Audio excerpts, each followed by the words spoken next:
decisions deemed by VAR and the semi-automated offsides technology, and that McAllister goal does stand. And here come Liverpool once again. So Liverpool lead by a 1-0. We've got seconds left to play, surely, as Nottingham Forest concede the throw over on the far side. And it's the Liverpool fans in the sunshine away to our right that are celebrating and chanting, because their side are moving level on points with Chelsea and Manchester United. Well, it's a mad finish. It was worth waiting for, all the stuff that's happened, and there it is. That's it. There were seconds left to play. And with seconds left in this game, at the second time of asking, Alexis McAllister has won it for Liverpool. He thought he'd snatched it moments before, but that effort was ruled out for handball. They had a long wait to check for offside. It was nervy for Liverpool, but in the end, the celebrations in the sunshine are for Arne Slot. They are for Liverpool. They have beaten Nottingham Forest by a 0-0. Pat Niven. I can't actually say Liverpool absolutely deserved it over the course of the game, but that's what top teams do. They keep on going, and they have gears that they can go through now and again. And it has to be said, Liverpool went through a few gears in the second half, not massive high ones, until those last 5 or 10 minutes, where they really put the pressure on. They asked lots of questions. I think N'Golo come on and made a big difference. He was asking questions down the right-hand side, putting great crosses in, one that Ekitike should not have missed. But that little injection of pace was all that Liverpool needed, and the willingness to go and, by the end of the game, create chances. They weren't open wins all the time, but they created the chances. You do feel sorry for Forest, but you did feel that, didn't we? That at some point in that first half, with that amount of dominance, you've got to get ahead, and they just didn't have the quality to get ahead. So Liverpool could have walked away here delighted, but possibly relieved on top of all of that. They didn't look like, to me, like a team, Vicky, that was thinking Champions League is on. This is Champions League maybe decided in days like today. They didn't seem to think that until 10 minutes before the end, and when they thought it, they won it. Yeah, in many ways, they've got away with one here at Liverpool. They were dire in the first half, much improved in the second, although, as Pat said at half-time, they couldn't have got any worse, and they have won it with the latest of late goals and the tightest of tight decisions. It finishes at the City Ground, Nottingham Forest 0, Liverpool 1. Right, we'll be back with you guys at the City Ground in just a second, but the other games are coming to a head as well. Crystal Palace finally have a home win in the Premier League. Sahil Sahi. Yeah, they beat Wolves by 1-0, Steve. A goal coming in the 90th minute. It finally separated the teams. Wharton, he found Mitchell, who picked out Gessan, and he, with a well-placed right foot effort, he steered it low past Jose Sarr. Crystal Palace, they struggled to take advantage of playing against 10 men for the last half an hour after Krejci was shown 2 yellows in the space of 4 second-half minutes. Wolves, they missed a penalty at the end of the first half. Arakadere with a weak effort. Henderson, he saved easily. There were chances missed by both teams as Crystal Palace register a first home win since the 1st of November. Full-time here, Crystal Palace 1, Wolves 0. And Oliver Glasner there, as he was walking down the tunnel, applauding, waving. I mean, who knows? Could mean anything, but I don't think any of us really believe that them winning this afternoon is going to change much about what's happening. There were banners as well, anti-Oliver Glasner banners that we saw from some Crystal Palace fans. That feels like a story that has still got a lot to run. We have finished in the Women's FA Cup to Chelsea, Manchester United and Emily Kilner. And the final score, Chelsea 2, Manchester United 1. It's Sonia Van Paster's side who end the visitors' 12-game unbeaten streak. Chelsea led through Sam Kerr on her 150th appearance. 2 minutes later, Simi Awujo equalised for Manchester United, but in extra time, Naomi Gurma slotted the ball past Tullis Joyce in goal. The two sides will meet again soon in the League Cup final, but today it's Chelsea who progressed through to the FA Cup quarter-final. Final score, Chelsea 2, Manchester United 1. still going at Sunderland in the Premier League. In fact, there's the whistle, Rob Law. Yes, the Seagulls are circling and the referee, Craig Pawson, blows his whistle. It ends Sunderland 1, Fulham 3. Fulham leapfrog Sunderland and move up to 10th in the Premier League. The first half was dire, Steve, but the second half was well worth the wait. Raul Jimenez scored 2 inside 7 minutes. The first a free header from an Iwobi corner. The second was from the penalty spot after Calvin Bassey was judged to have been pulled down inside the area, and Jimenez does not miss from 12 yards. Sunderland had some hope with a penalty of their own, which was dispatched by Enzo Lefebvre, but that comeback was short-lived, and Iwobi finished a sweeping Fulham counter to secure the point. Sunderland 1, Fulham 3. Just the one goal then at the City Ground. Liverpool beating Nottingham Forest by 1-0. Liverpool then 6th in the Premier League, level on points with Manchester United in 5th and Chelsea in 4th. Bear in mind it's going to be top 5 almost certainly for the Champions League next season. Forest stay then 2 points above 18th place West Ham in the Premier League table. They have both played 27 games. Pat Nevin, that goal though, I mean, and it's not the first time that's happened this season where you look at one with the naked eye and you think, yeah, that's going to be off. And that's before you even consider whether or not people will look at Ekitike, who was offside, and wonder about whether or not he had enough involvement to be worthy of note as well. It's one of those ones you've got to look at a match today, because you'll look at it 100%. First time. Do you think they'll have enough time to talk about it, Pat? I mean, well, so much. To be honest, I did the highlights of this game, and they could all be done in the last 10 minutes of the game. Yes, you're right. They really could be. I'm not saying it's a terrible game, but there weren't that many clear-cut chances. But it really did open up after that. Ekitike was miles offside, but he didn't get a touch on it. It was, I think it's Van Dijk who gets a header on it. But he's leaning into it, and from across the line, he looks way offside. That's just his white shirt or cream shirt. Just it's so far offside. But there's a toe of the defender which is stretching back. You don't even look there, and also it's behind the other player, so you can't see it. So there is not a person inside this stadium, including all the officials, including every single fan, who would have considered that anything other than offside had you not looked unbelievably closely at the technology. But hey, that's VAR. You either are or you aren't. And he wasn't offside. And we had a long chat before the game there about McAllister, and he had a really quiet game today, and he was just really ineffective in many, many areas. Well, he nearly scored 2 in the last few seconds. It was extraordinary. And the other player we talked about a lot is Mo Salah, who had a really interesting expression on his face when he was substituted. I think it's fair to say he didn't look happy, which is ironic given the conversation we'd had about maybe bridges being built between him and Arne Slot. Had they not won that game late on, it's one of those where I feel like we would have heard a lot more about that. Now they have won, maybe not. Possibly not, but to be honest, you need to come off with a team-spirited attitude. And Gamoa came on and had a bigger impact than Mo Salah. And Mo Salah was on for the vast majority of the game. You just got to say that. When he came on, Gamoa's go down the line, he's throwing tricks in, he's going by players. He put the cross in for Ekitike, who should have scored. It was a perfect cross. And it's unbelievable he didn't score that time. So, if you walk off and you haven't played a great game and you're basically dominated for the vast majority of it, 1 or 2 little flashes, it ain't enough. You need more. If you've done that and you're substituted, come off, get off quickly and say good luck to the guy coming on. The fact that he didn't do that it's really disappointing. A lot to pick out then on Match of the Day. Pat, Vicky, thank you very much. By the way, it's 10:30 tonight. BBC One, Gabby, Wade, Shea Given and Danny Murphy for Match of the Day this evening. Women's FA Cup, quick wrap up for you. So Brighton are through into the quarterfinals. They beat West Ham by 2-1. Arsenal also there after a 3-0 win over Bristol City. Manchester City hammered Sheffield United 4-0.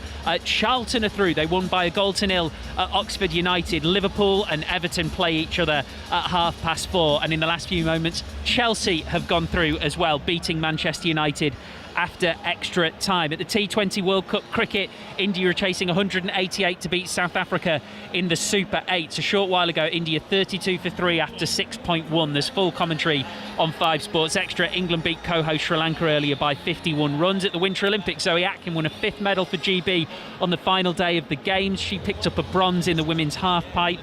What a final it was in the men's ice hockey. Canada and the USA went to overtime. The USA scored a golden goal, and that ends a, believe it or not, 46-year wait for Olympic gold. In fact, their last one was won exactly 46 years ago today in 1980. In the Six Nations, it's France 19, Italy 5 is a live score. You can get second half commentary for that on 5 Sports Extra, Sports Extra 2 rather for that one. Half-time in Super League, by the way, Huddersfield Giants 4, Wakefield Trinity 8. Let's get to that next game in the Women's FA Cup then. Merseyside derby, Liverpool, Everton, Sophia Hartley.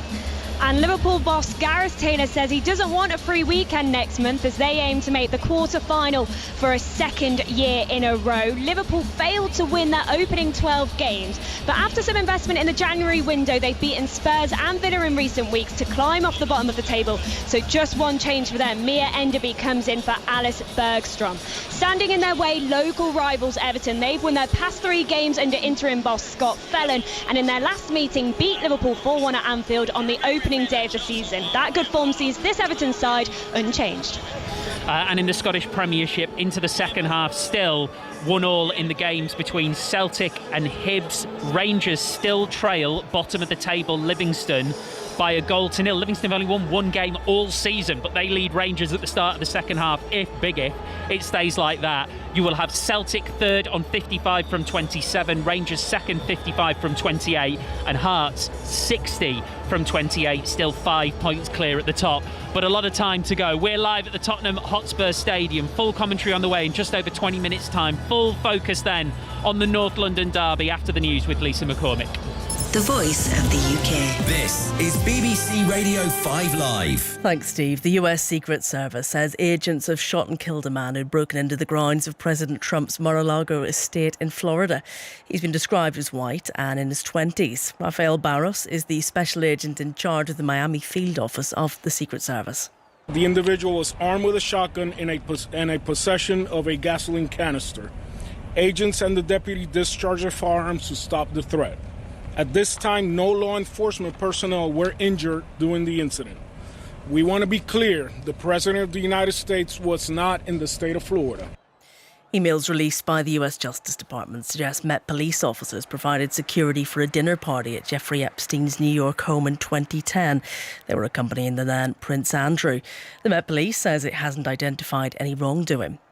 3 people have died in a crash involving 3 cars in County Tyrone last night. 4 others were injured in the collision near Moy. Ukraine's come under heavy Russian drone and missile attack overnight in Kyiv. 1 person was killed and more than 15 others injured.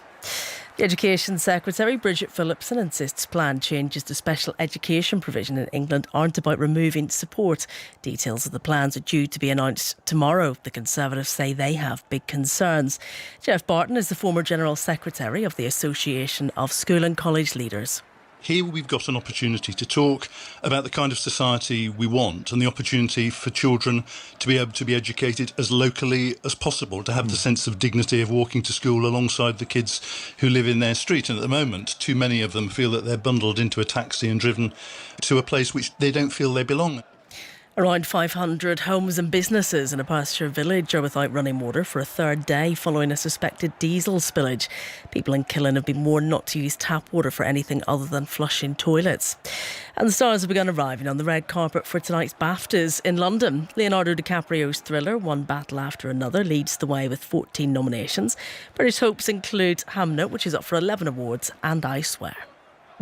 A new era of Formula One is about to dawn. I think the biggest step the sport has ever seen. There are new rules, new cars, and a brand new team. In Formula One, it's just absolute, brutal, pure competition. And the next generation of star drivers are taking us along for the ride too. I'm gonna go like a madman. If you want to make it, first of all, you have to believe that you have what it takes. The biggest shake-up of F1's rulebook has been years in the making. Somebody's gonna get it right and somebody's gonna get it wrong. I'm Rosamund Pike, and this is F1 Back at Base, a new era. Listen first on BBC Sounds. This is 5 Live Premier League Sunday with Steve Crossman. Listen on BBC Sounds. Welcome back to the Tottenham Hotspur Stadium. Full commentary here on 5 Live of the North London derby in less than 20 minutes' time. The sun has really just burst through above us. Actually, it's sort of 14, 15 degrees. It feels a bit like a false spring in a stadium that has seen more than one or two false dawns. Igor Tudor takes charge of Tottenham Hotspur for the first time today, the 7th manager to coach them in the 6 years of this stadium, and he is standing beneath us now in the middle of the pitch, arms folded, staring on as his players go through their drills for the first time. And what a time to be taking over for the North London derby for his first game in charge against an Arsenal team with back-to-back slip-ups, desperately needing the points at the top of the table, with Manchester City breathing down their necks. It has all the ingredients you could wish for, and John Murray has the team news. And he hasn't hidden away by any means, Igor Tudor. As his new Tottenham players have been warming up on the pitch, I mean, he's been walking through and between them, and actually they're now at a point where they're taking shots from the edge of the penalty area. The balls are lined up. He's actually standing with his foot on one of the balls. So he is very, very obvious in his presence here ahead of his first match as the manager of Tottenham. And the team that he's picked, when it's come to it, there were 11 absentees because Richarlison is available, so he's on the bench today. But in saying that, there's no Antonin Kinski, who has a knock, the second choice goalkeeper, so he's not on the bench today. So this is the team that he has chosen. Vicario in goal. It looks like 3 central defenders with Palhinha, Dragusin and Captain Van de Ven. Archie Gray and Jed Spence as the wing backs. Then Yves Bissouma, Conor Gallagher, Pat Matar-Sarr, Xavi Simons and Randall Kolo Muani, who played for Tudor last season at Juventus. That's what's raised the eyebrows really from his lineup today, the fact that Dominic Solanke's on the bench and that Randall Kolo Muani starts. And as for Arsenal, a couple of changes from the starting lineup at Molineux on Wednesday night, with Eberici Eze coming back in, having scored a hat-trick against Tottenham at the Emirates Stadium back in November, but he hasn't scored since for Arsenal. But Eze starts. Trossard also back in the team with Madueke and Martinelli on the bench. So Arsenal's team, Raya, then the back four of Timber, Saliba, Gabriel and Hincapié, Zubimendi with Eze and Rice, and then Saka the captain, Gyökeres and Trossard, and Martin Odegaard, the club captain, is back as one of the substitutes, but there is no return yet for Kai Havertz. And I'm just watching, Steve, they're practicing defending set pieces, and I mean, Igor Tudor is in the penalty area. He's in the box with the players.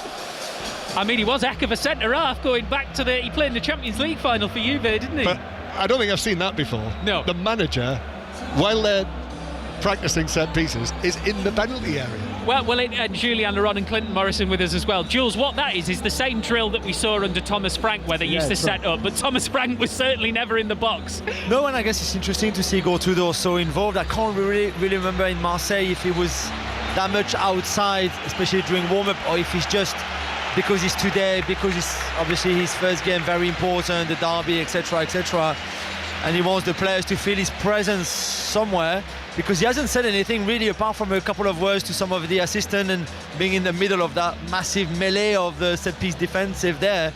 He has been walking with his hand in his pocket the whole time, but I guess he's there, and you can see the presence. There's been another goal at Livingston. This is big in the Scottish Premiership title race. Martin Dowden. It's another incredible twist in this title race. It's Livingston 2, Rangers 0, and I'll give you more drama here because Livingston have just been reduced to 10 men.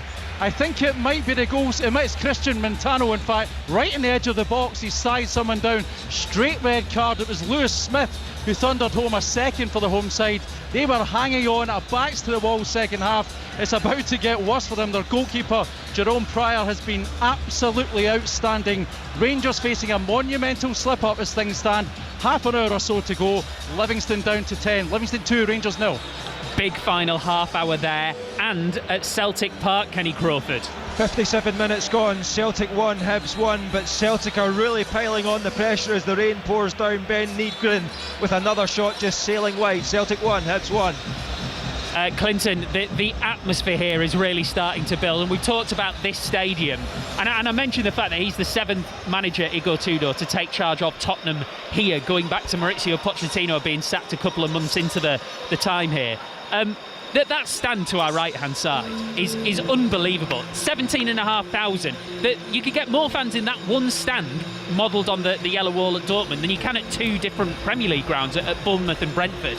If he can get this place bouncing in the way that's guaranteed at kick-off in a North London derby, well, he's halfway there, isn't he? Yeah, definitely. If, though, that's the big question. I've done a lot of commentary here, and the fans don't expect much when they come here, and it's so disappointing with a club like Tottenham. This is the best stadium in the Premier League, without a country mile, but does it have the best players? No, it doesn't have the best players. Does it have the best managers that they've employed? Over the past, there's been good managers that haven't been able to get a tune out of some of these players. But Jules will tell you, and other people, when you're in a derby like this, Crossy, you've got to give these fans something to cheer about. Even if it's the first tackle or running around closing the ball down and winning a throw-in or a corner for your team, then these fans will get behind you. Me and John did a game here not too long ago against Man City. They got battered in the first half. Should have been out of sight. In the end, they get something out of the game and draw 2-2. And these fans will get behind you. But I like the manager, though, Tudor. He looks like he's a mean guy. He don't take no prisoners. So I'd be interested to see how his team's set up. Well, that actually, Clinton, is exactly the thing that struck me watching him sort of...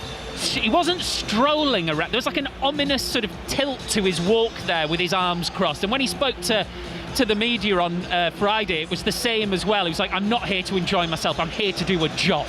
Do you think that's what these Spurs players need? It feels like a bit of a kick up the backside appointment. Well, he knows what he's here for, because it's interim. He's only here till the end of the season, no matter what, in my opinion. Do you think? I think we all know who it's going to be in the summer. You think Poch as well? Oh, come on, everyone thinks Poch. Why would you just employ him full time then? Why only interim?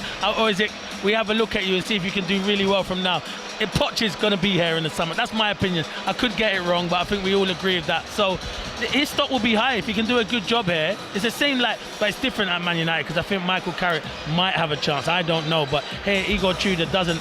I don't think he has a chance. But all he can do is, can he adapt to the Premier League, the best league in the world? And yeah, it's going to be a difficult game for him, but I'm happy to see him here, and he needs to sort out that discipline. Not having Christian Romero for 4 games, nowhere near good enough. Jules, which Tottenham player already embodies the closest thing you can find to the style that Igor Tudor is going to want? Who is going to be his representation on the pitch? I know Mickey van der Ven is the captain today and wearing the armband, and he's in that leadership group, and when Romero is not there, it makes sense. But for me, João Palhinha is such a Tudor player in the sense that you know what you get from him, right? That work ethic, he does the discipline, being aggressive, and today we see him obviously in the back three because there's no Donso, there's no Romero, and really him, Dragusin and Mickey van der Ven are the only 3 that can play there. But I wouldn't be surprised if soon, once everybody's back, he steps up into midfield and have that kind of midfield general really for Igor Tudor on the touchline, because I think they will speak very much the same language. Actually, the touchline in general with Tudor and Arteta down there, I think that could be great. That's feisty, yeah, definitely feisty. And that's what we want to see. I was going to say, Jules, you know Arteta likes to step into other boxes. I don't think he's going to step into Tudor's today, is he? Definitely. You don't mess with Igor Tudor. Exactly. And I guess again, that's why the Spurs dressing room needed. Clint mentioned, and rightly so, the lack of discipline under Thomas Frank. Thomas Frank is a lovely guy, he's a smart guy, but there was clearly something missing there that Igor Tudor will bring. And I think when you get rid of somebody like Thomas Frank in February, you have to bring the extreme really in terms of what you can bring as a manager, and Igor Tudor is very much that. Mikel Arteta is 1 yellow card away from a touchline ban, incidentally. It really takes me back, this, Clinton, because I can remember Jules and I being at the City-Arsenal game last season, and we were talking about, well, Mikel Arteta just seems to have calmed down a little bit in his approach, and it was about 20 minutes into that game that he booted the back of a seat. He's never calm. He's never, and even more so now when the pressure. Is that a good thing? It can be a good thing. Listen, he's passionate. He wears his heart on his sleeve. And his players will know how he is on a touchline. You see him the other night, even when they conceded the goal against Wolves, he was still trying to rejuvenate his players and clap them. At this time of the season, it's not about panic for Arsenal. If you panic, then the players will start panicking. So he's the leader of the ship. So this is a big game, though. After what's happened in midweek, Crossy, and North London derby, it's bragging rights. But it's not only about bragging rights. It's about getting 3 points. Okay, so Arsenal obviously aren't panicking, right? But there has been a sense of nervousness about them in the last 2 games when they've had those leads. So if nervousness is 0 and panic is 10, where are this Arsenal team on that scale at the minute? Because that's what makes today even bigger. I think they're about 6 at the moment. 6 out of 10. Would you not agree, Jules? Yeah, I would say 6 as well. But we spoke to Tim Sherwood earlier in the press lounge, who was here for television, and he was saying that when he was at Blackburn with Kenny Dalglish fighting for that title that they obviously had not won since 1904-5 or whatever it was, against United and Fergie, Dalglish used to say to the players like, Tim, it's okay to be nervous. If people ask you, are you nervous?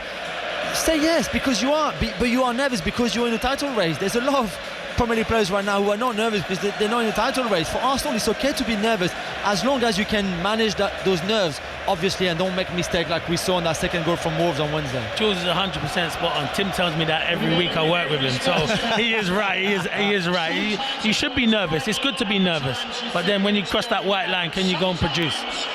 Speaking of, let's talk Bukayo Saka. Clinton signed his new contract this week, so he's now committed through until 2031. Arsenal have been doing a really good job actually when it just comes to kind of nailing down contracts anyway. They've probably seen what happened with the likes of Liverpool last season and the extra work they had to do to get Van Dijk tied down and Mo Salah tied down, as the MC here in the Tottenham Hotspur Stadium just really ramps up the noise. Bukayo Saka's only started 18 Premier League games this season, and we know why. He's had injury problems. If he, from now to the end of the season, can get back to his best, are Arsenal more than halfway there to winning this title? Yeah, I think they've got a good chance if Saka gets back to his best. But that ain't just Saka. That's I think all the attacking options. They don't score enough goals for me, Arsenal. And people criticise Gyökeres, but I'm looking at him as a centre forward. They don't get enough crosses into the box. They want to chop. He's made his movement, so it's been difficult for him. He's not a natural number 9. I think if everyone's fit, Havertz probably plays that position. Or they got Jesus, who I like. He's a very good player. But as you said, Saka signing that new contract, it could just give everyone around the place a big lift. The big screen here at the Tottenham Hotspur Stadium is now showing some highlights over the years of great moments and great former players. They've actually just had a Dele Alli goal up in there. They've just announced that Dele Alli is their special guest today. So yeah, I saw that. Inside. Crossy, they probably want him to play today one day. It's a brilliant videotape, VT as we say in the business, that they've put together. Our Tottenham, it just says now in big letters on the big screen. And as they went through some of the big names of the past, the likes of Harry Kane was on there, all the way back to Paul Gascoigne, and when his face came up it said Rebels in big letters beneath him. That is what Tottenham Hotspur want to be today. They want to be that underdog against the title rival, against their biggest rival. In the first few minutes of this game, Jules, whatever stance, whatever position they hold in the hierarchy of this derby, they have to just weaponise this atmosphere. Yeah. And it's already there. You can hear the come on you Spurs and everything.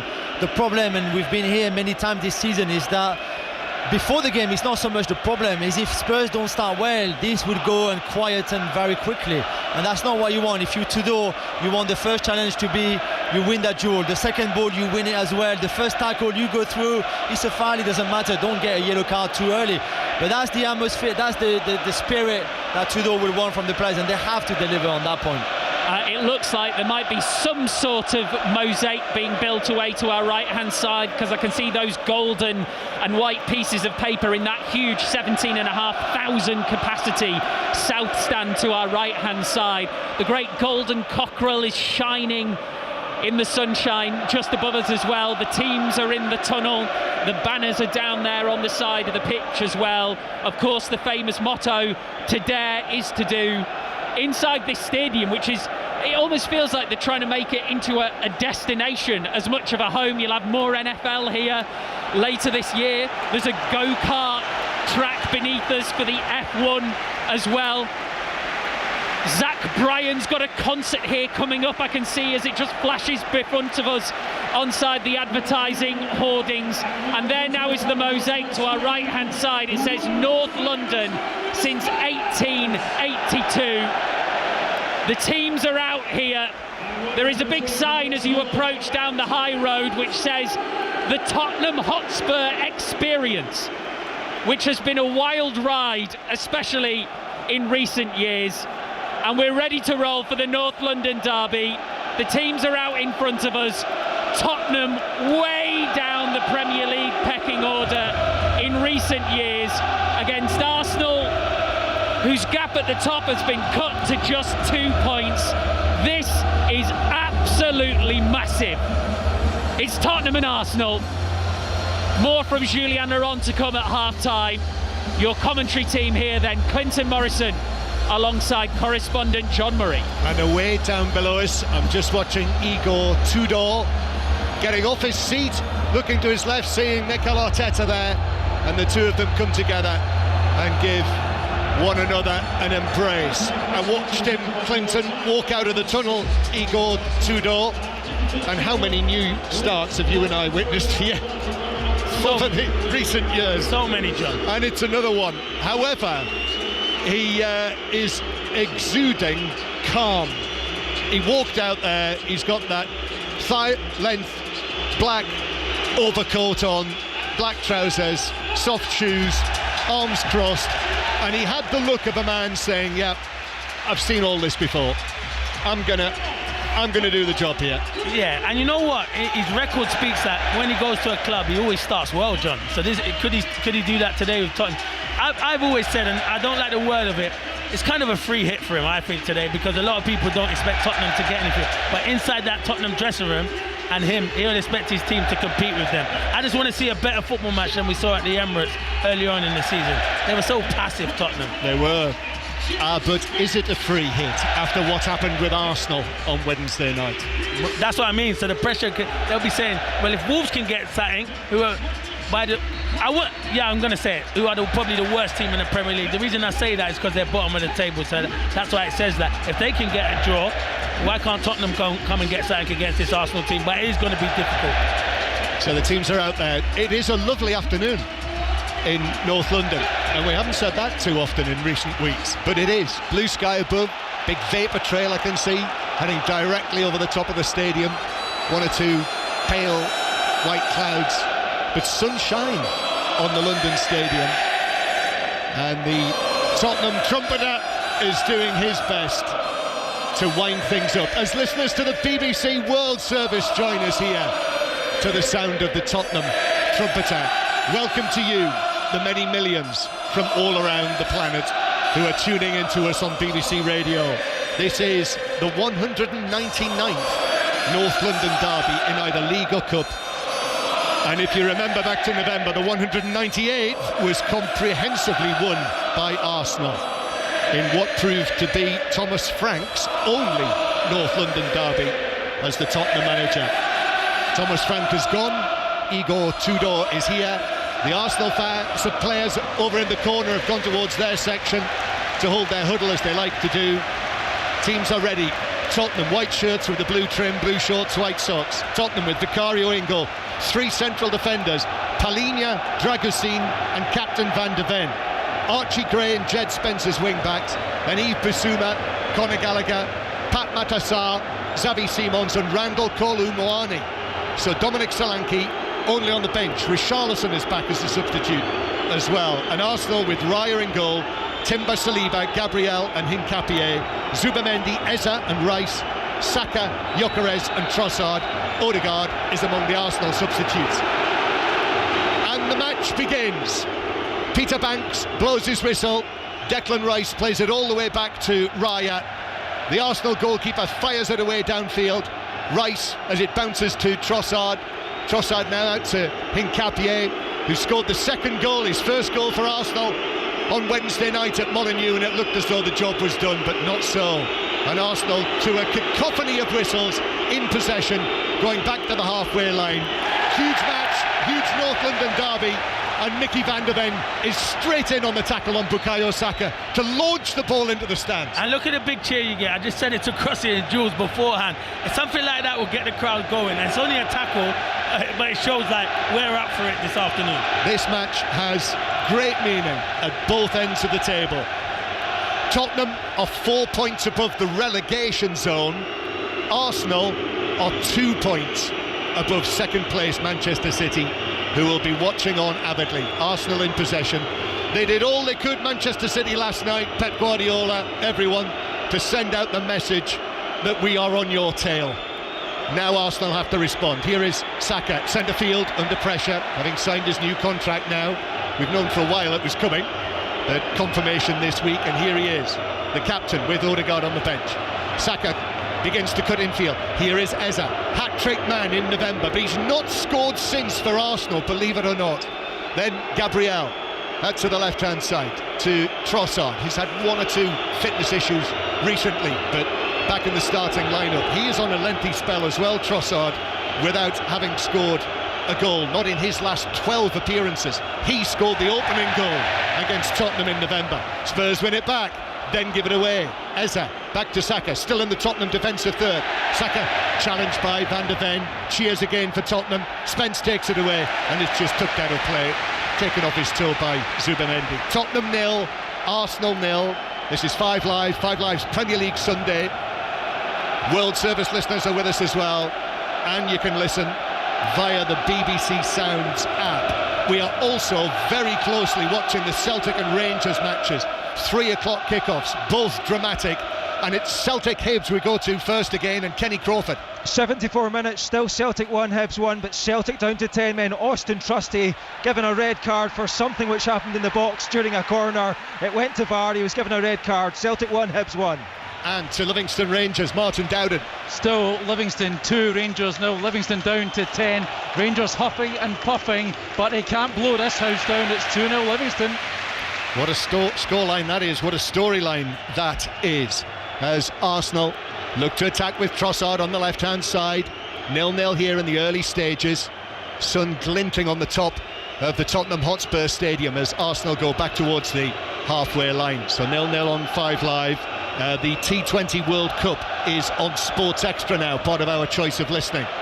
But Timber plays it ahead to Saka. Timber on the overlap, clips it across to the back post, header down, blocked inside the penalty area. Gyökeres got to it, headed it down into the ground, but the 6-yard box was congested and Tottenham were able to clear it away. Dragusin, I think, it hit. But this is the problem. Xavi Simons is playing on the left. He does not do his job because he leaves Jess Spence 2-on-1. It's a good ball in from Timber, and Gyökeres he's leaning back, so it's a difficult header, and Dragusin makes a good block. But that's a problem down Tottenham's left-hand side, because Xavi Simons he does not want to trap Timber back. Well, he'll have to do that, Clinton, won't he? Surely against these two Arsenal players. Yeah, definitely, because I know Timber hasn't been at his best recently, but he's a brilliant fullback and he combines ever so well with Saka. It was good play down that right-hand side. It was. First big chance, Gyökeres couldn't get any power on the header, as Clinton says, and headed it from 8 yards out straight into Dragusin, who was in the 6-yard box. Tottenham 0, Arsenal 0. Long pass from Raya. And goalkeeper Vicario's out of his penalty area. Saka was almost onto that. He's still out of his box. It's played back in goalwards, and it had to be headed away by Dragusin inside the 6-yard area. It's actually Trossard who went for goal from way out on the right wing, and it was allowed to bounce by Van de Ven. Dragusin had to clear it. He did. Scary moments for Tottenham in the early stages. Arsenal press again, got them on the rack here. Trossard, then Timber in, and that's cleared away by the left foot of Dragusin near the penalty spot, and Spence as well, actually winning a free kick against Trossard, who appeals his innocence, but Spence did well, won the free kick for Tottenham, and that will relieve a little bit of pressure. It's going to be a long afternoon for Tottenham if they defend. It's one ball from Raya, and as much as I like Mickey Van de Ven, he has to deal with that, him or Dragusin. They got 3 at the back. Vicario in the end does well. I don't know why he goes with his head, probably better going with his feet, but Trossard's unlucky there, and then there still was a melee in there, and Dragusin done well to clear it, but yeah, they got problems already, John. I thought they'd come out on the front foot, but they're letting Arsenal have the ball, but I suppose Arsenal showing their quality at the moment. Well, we saw Richarlison score from near the halfway line in the match in November. And Trossard there, I mean, that was way out. That was probably 45 yards. And Tottenham just about dealt with it. Yes, T20 cricket. India have slumped in 51 for 5 against South Africa, chasing 188 to win. So that is on Sports Extra. Arsenal come again. This is worrying for Tottenham and Igor Tudor in the early minutes. Nkapie, his high, left-footed cross to the back post. Spence heads it away. Comes out to Timber outside the box. Timber square to Zubimendi. Zubimendi then back towards the halfway line. And Gabriel.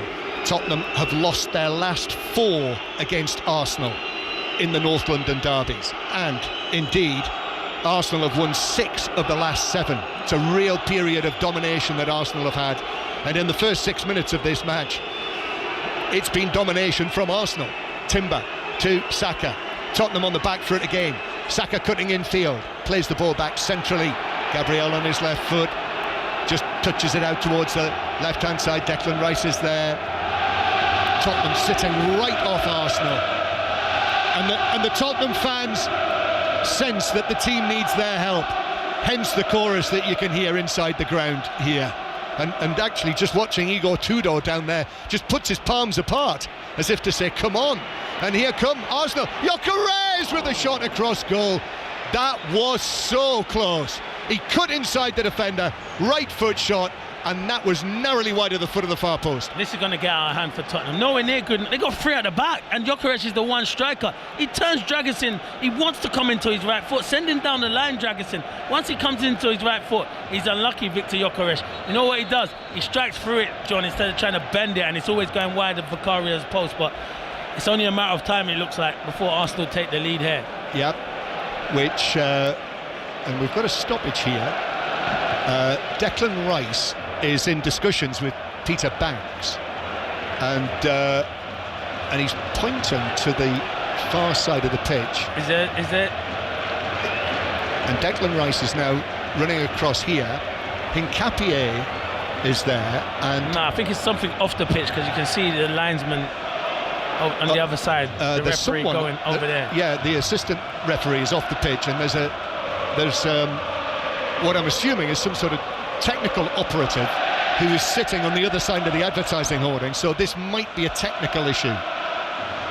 So while they try and sort this out, back to Livingston. Martin Dowden. Livingston 2, Rangers 1. It's Emmanuel Fernandez, the defender, just slammed home that goal. Livingston temporarily down to 9 at that point. Rangers back in this. Livingston 2, Rangers 1. Thank you, Martin. Still Celtic 1, Hibs 1. I think it is some sort of technical issue, isn't it? Because the fourth official, I noticed on the side of the pitch as well, Sam Barrett has just disappeared down the tunnel. So whether there is some... I think you're spot on, John. How long have they been in the ground? This is what makes me laugh. I understand things can happen, so I'm going to give them the benefit of the doubt. It's probably worked the whole way leading up to it. And once the game kicks off, everyone gets frustrated because they want to see the game go on. So I will let them off there, John.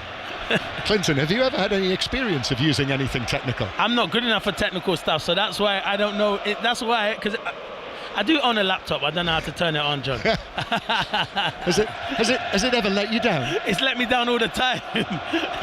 So therefore, this on a grand scale is what you, ladies and gentlemen, boys and girls, experience probably every single day of your lives. We've got some sort of technical issue. The players are just standing around. We're waiting for Tottenham to take a goal kick. And actually, is there a chance that this is doing Tottenham a favour? Yeah, I think you're right, John. It's doing them a massive favour at the moment, because Arsenal were on top. It can settle them down, and obviously Igor Tudor can have a word with some of his players. I'm surprised he's not called them in, because it hasn't worked as yet. But I think you're spot on, John. Where's he gone? He's got to sit down. There he is. He's there. And now he's got back on his feet, and he's actually coming to the side of the pitch. And I'm like you, that was exactly my thought. The start of the match that Tottenham have had, first 9 minutes. Why is he not called everyone to the side of the pitch? Have a chance. They should be 1-0 down. Victor Gyökeres, it's half a chance, but it's a good opportunity. Well, he is now doing that. He's got Mickey van der Ven. He's got an arm on his shoulder. Igor Tudor, the 47-year-old Croatian international. I remember commentating on him, Clinton, back in his excellent playing days. France 98, 55 caps, part of a superb Croatian team, and a very well-travelled manager, head coach. This is the 10th club in his coaching career. Was at Juventus until earlier John, this season. I played against him. If he's 47, I'm 46. Ireland, Croatia. I scored on my debut. I bet he was playing centre half. Someone needs to get that up. See if he was playing. Definitely. We've got a few good people here, so let's see. I hope he was, but he was a good centre half. I think George will probably get onto that straight away. Scored on his debut for Ireland again. It was against Croatia.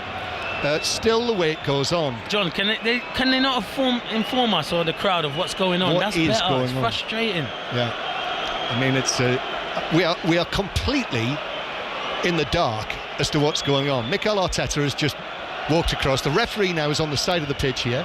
Sam Barrett is now, we can see him again. Igor Tudor now, having spoken to his players, has gone back to Peter Banks, and I think he's getting an explanation. Peter Banks is pointing to the far side of the pitch. It's something to do, I think, with the fourth official's, technical pat on his arm. And they are now actually that someone's gone round there to the technical operative who was sitting there has now sorting out the assistant on the far side. I think that's Blake Antrobus who's on the far side. So, and they do need to get involved, because you saw it last week in the FA Cup. We needed it then, didn't we, at Villa Park? Wow. Yes. Anyway, that's for another day. So, Tottenham 0, Arsenal 0. Stoppage continues. So, let's get an update from the Women's FA Cup. Liverpool-Everton. 4:30 kick-off. Sophia Hartley. Yeah, it's goalless here. It was a bit of a tepid start. Liverpool have dominated possession but not been able to do anything or create any shots. Everton, on the other hand, have managed to win 2 corners but have wasted both. 12 minutes gone here. Liverpool 0, Everton 0. And that is the last of the day's matches in the Women's FA Cup 5th round to kick off. Already through Charlton, Manchester City, Chelsea. Arsenal's women are through 3-0 against Bristol City, and Brighton going through. And finally, play resumes. So, as we suggested, it was a technical issue, and the assistant on the far side has had his communication corrected, and we begin again with a goal kick. But that must be 5 minutes. Yeah, it's got to be 5 minutes. Yeah, definitely. To be added on, as well as everything else at the end of the first half. And if you have just switched on to us on 5 Live at the World Service, Arsenal absolutely dominant, probably should have scored, didn't. And now, after that stoppage, here's Xavi Simons playing the ball into the middle, looking for Kolo Muani, but David Raya was sliding out almost to the edge of his area and able to get there first ahead of the Tottenham man. He lacks a yard of pace, Xavi Simons. It was brilliant centre-forward play from Kolo Muani, though. He held off Gabriel and flicked it round the corner. He could be a threat. I do like him. Long one forward for Arsenal. Dragusin gets up and heads it away against Gyökeres, who was a whisker away with that right-footed shot across goal just before the stoppage from scoring the opening goal. Ball's deflected out of play on the far side. You can hear the reaction from the Tottenham fans. It's been given as an Arsenal throw. So yes, Igor Tudor coming into this, and given the fact that Antonin Kinski has got a knock, it is 12 players again who are unavailable to him. And of course the captain, Christian Romero, serving a suspension. Tottenham with it. Here is Spence. In the seconds since players resumed, Tottenham have shown more. Here is Simons again, near the centre circle. Gallagher says, just knock it back to Bissouma, which he does, and Tottenham go back into their own half. This is the first period of possession Tottenham have had in the match. There's been another goal at Livingston, Martin Dowden. It's Livingston 2, Rangers 2, 3 minutes of the 90 left, and it's on loan. Tottenham winger Mikey Moore with a header right into the corner. Rangers level. Well, from 2-0 down against 10-man Livingston, 2-2 now in that match. Still Celtic 1, Hibs 1, and 0-0 here with Arsenal back on the ball inside their own half. Here's Zubamendi. Arsenal, who, let's not forget, have still lost only 3 matches in all competitions this season, but it's the dropping of points in recent matches. The draw with Wolves on Wednesday night, drawing the previous match as well with Brentford, given away by Saka. Spence is onto that, nice footwork. Spence though couldn't get past Timber, and here is Eza, centre field, runs to Trossard, little touch from him, back to Declan Rice, red and white shirts pouring forward, Rice plays it through, Gyökeres, but a sliding interception from the left foot of Dragusin was able to take it off the toe of Gyökeres and put it out for a throw. Yeah, it's good play. It's really good play. Eze skids through and Declan Rice plays a good ball, but it's good defending from Dragusin because you thought Gyökeres was in there. Timber for Arsenal. The early service has been resumed. Saka with a cross into the middle, and then across comes Bissouma to get up and head it behind, and it is Arsenal's first corner. Arsenal, who have scored from precisely 22 corners in all competitions this season. The only team that's anywhere near them in the Premier League is Tottenham. Tottenham 13 goals from corners in the Premier League this season, and Arsenal with 14 in the league but 22 in all competitions. So the first corner of the match, this obviously is a big moment. And Saka waiting to take this. Saka steps back. Right-sided. In-swinging corner from Bukayo Saka. Deep breath from him. It's almost like he's about to take a penalty. Then the signal, right arm raised, then left-footed, in it goes to the back post, it's headed across, Saliba with a header, and it bounces all the way across. Back to Declan Rice, red and white shirts pouring forward, Rice plays it through, Gyökeres, but a sliding interception from the left foot of Dragusin was able to take it off the toe of Gyökeres and put it out for a throw. It's really good play. Eze skips through and Declan Rice plays a good ball, but it's good defending from Dragusin because you thought Gyökeres was in there. Timber for Arsenal. The early service has been resumed. Saka with a cross into the middle, and then across comes Bissouma to get up and head it behind. And it is Arsenal's first corner. Arsenal, who have scored from precisely 22 corners in all competitions this season. The only team that's anywhere near them in the Premier League is Tottenham. Tottenham 13 goals from corners in the Premier League this season, and Arsenal with 14 in the league, but 22 in all competitions. 2-0 down against 10-man Livingston. 2-2 now in that match. Still Celtic 1, Hibs 1. And 0-0 here, with Arsenal back on the ball inside their own half. Here's Zubimendi. Arsenal, who, let's not forget, have still lost only 3 matches in all competitions this season. But it's the dropping of points in recent matches. The draw with Wolves on Wednesday night, drawing the previous match as well with Brentford, given away by Saka. Spence is onto that, nice footwork. Spence though couldn't get past Timber, and here is Eza, centre field, runs to Trossard, little touch from him, back to Declan Rice, red and white shirts pouring forward, Rice plays it through, Gyökeres, but a sliding interception from the left foot of Dragusin was able to take it off the toe of Gyökeres and put it out for a throw. Yeah, it's good play. It's really good play. Eze skips through and Declan Rice plays a good ball, but it's good defending from Dragusin because you thought Gyökeres was in there. Timber for Arsenal. The early service has been resumed. Saka with a cross into the middle, and then across comes Bissouma to get up and head it behind. And it is Arsenal's first corner. Arsenal, who have scored from precisely 22 corners in all competitions this season. The only team that's anywhere near them in the Premier League is Tottenham. Tottenham 13 goals from corners in the Premier League this season, and Arsenal with 14 in the league, but 22 in all competitions. So the first corner of the match, this obviously is a big moment. And Saka waiting to take this. Saka steps back. Right-sided. In-swinging corner from Bukayo Saka. Deep breath from him. It's almost like he's about to take a penalty. Ball. David Raya, all in yellow.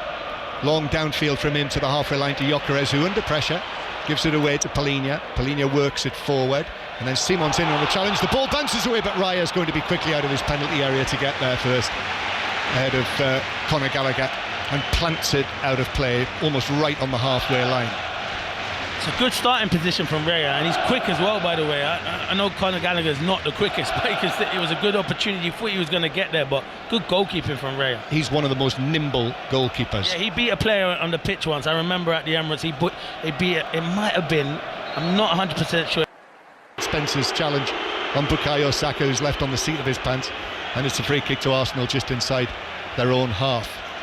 But I mean, there was a gulf between them back in November when Eberici Eza scored that unforgettable hat-trick, and then strangely has just dropped off so dramatically since then. Yeah, but he hasn't played a lot. Ball passed out from the back, Zubimendi couldn't get there, Simons is onto this, now through the middle with Colomwani, looking to shoot, which he does, but it was blocked by Gabriel, and the ball bounces out to Archie Gray on the right hand side. Gray down near the corner flag with Hincapié, does get the crossover, it's over the top of Simons, only half headed out. Spence brings it down for Tottenham in the Arsenal right back area. Mickey van der Ven, he curls it in, Raya's come for it, Raya makes the catch and then underarms it out quickly. Trossard passes it forward up towards the halfway line. Gyökeres very nearly away from Dragusin, but there is cover there with Bissouma, who's able to pass the ball back to his Tottenham goalkeeper. Yeah, it's a bit better from Tottenham, but it's Gabriel. He gives the ball away, sit in a needless position as well. But it was Sarr. He never looked confident when he was going through. It was a good block, good defending. But Gyökeres looked like he had the beating of Dragusin there, but he defended ever so well. That is the voice of Clinton Morrison on 5 Live and the World Service from the BBC. Premier League goal scorer, Republic of Ireland international. Still not got that news about your debut. Yeah, it has, look. Against Tudor. Look. Oh, it is. Okay, you played against Tudor on your debut, your international debut. Saka cutting in field, goes down. Jed Spence's furious about that. The ball ran away. Jed Spence has made his point very forcibly to the referee. Must be on the verge of dissent, you would have thought, depending on what language he used, of course. But Saka goes down. Spence feels that clearly he feels that he didn't foul him. Yeah, there's Bumped him with his hip. There's slightest of contact. Not every contact's a foul, so I can understand why he's frustrated. They're trying to get close to Saka. They know he's the danger man, so he's gonna have his work cut out, Jed Spence, but he's doing all right so far. Yeah, Bukayo Saka, who scored that opening goal on Wednesday night at Molineux, the little header from Declan Rice's pass. But that was after 15 appearances for Arsenal without a goal for Bukayo Saka, which was unheard of. Longest run that he's had without scoring a goal for Arsenal. Free kick then after Saka won it. 0-0, Tottenham 0, Arsenal 0. And this free kick, Declan Rice looks as though he's going to really whip this in. He's standing at such an acute angle. Here it goes towards the edge of the 6-yard box. Van de Ven heads it away for Tottenham. Eze nods it square, and then Trossard trying to bring it down. Bissouma got there first, and final touch, says referee Banks, was that of Bissouma, so it's a throw into Arsenal halfway inside the Tottenham half. Tottenham fans who've seen their team lose 7 times in the Premier League here this season. Ball played forward for Arsenal, but then Rice back to the centre circle. Timber is going to go on a run centrally, actually. Gives it to his left. And then Subamendi neatly, economically takes a couple of passes. Then out to Hincapié, but Bissouma is in on Trossard. But Trossard has won it back. In fact, it is given as a foul by Hincapié on Bissouma to roared approval from the Tottenham fans. That's what they need to do more of, John. Don't show respect. It's brilliant play from Bissouma. He's determined. He wins it off Trossard and then gets his team a free kick. So that's what they need to do in midfield. Go and press. Don't let Arsenal... I understand letting the centre-backs have it, but once it comes into midfield, you have to go and press.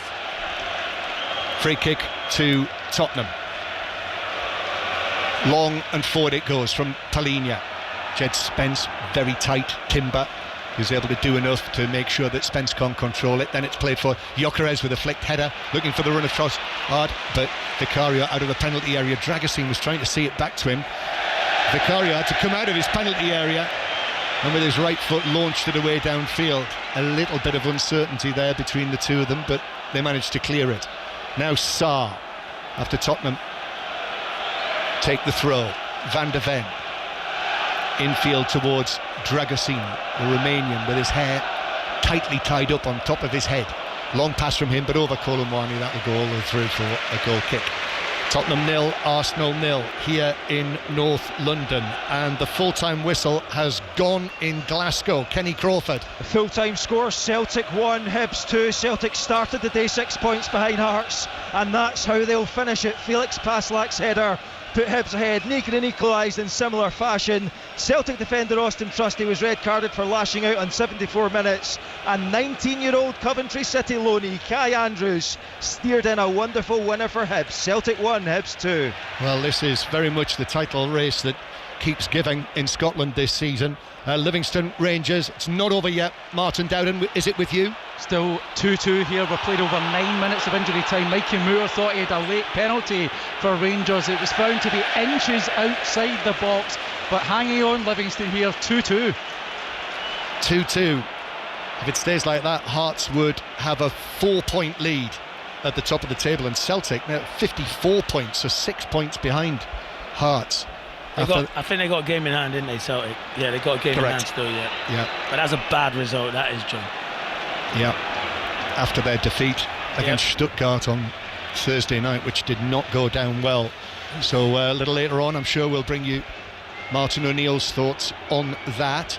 Earlier we brought you commentary on Liverpool's dramatic win at Nottingham Forest. McAllister's late goal after he just had one ruled out. That one survived a VAR check for onside. So Nottingham Forest 0, Liverpool 1.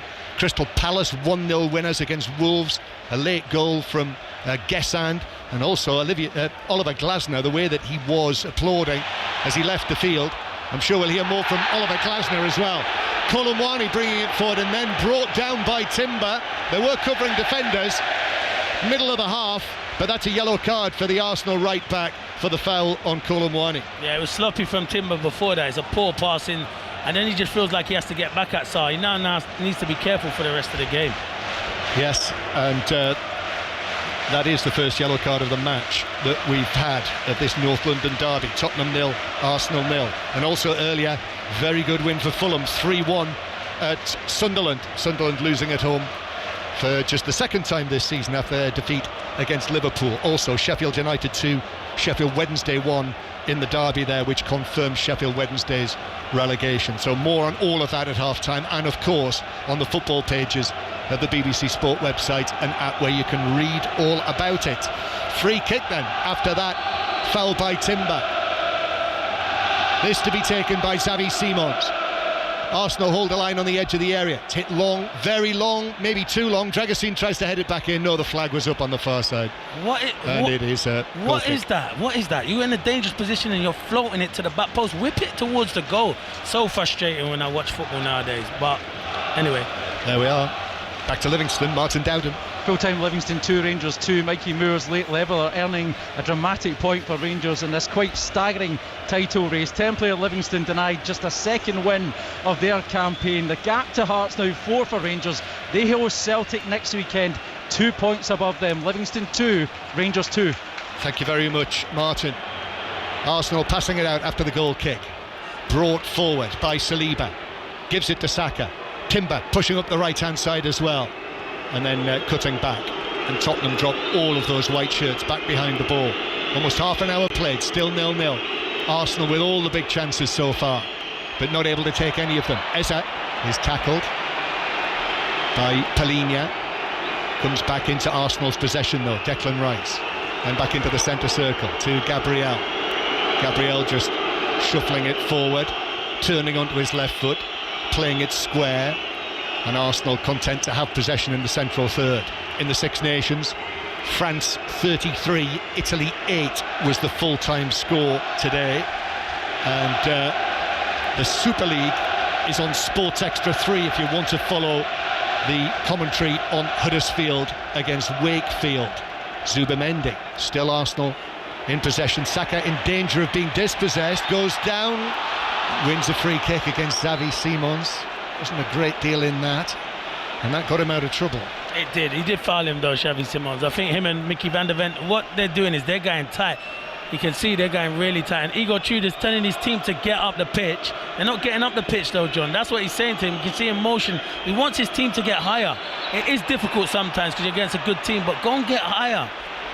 Now Kolomwani with a foul on Zubimendi, centre field, so that's going to be a free kick to Arsenal. So far, his words in the match programme today, Igor Tudor, about him wanting his team to be aggressive and offensive and to score goals. Not really seen enough of that yet, but it's early days, and they are playing the team at the top of the table. Let's not forget about that. No, but he's saying Dragusin and João Paulinho, he wants them to get up. Mickey van der Ven's doing it, but he keeps telling his team, get up.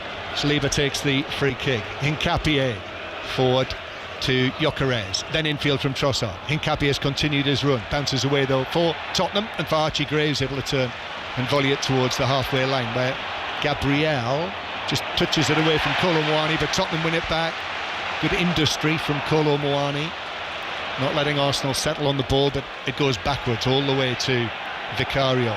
Bounces on the halfway line, Kolomwani running away, but it's brought back for a foul on the halfway line on Gabriel by Kolomwani. They don't like it in the home stands, but I think it was. Yeah, they don't like it, but it's a foul. I think he pulls Gabriel. You know, it's a good battle because they get tight to each other.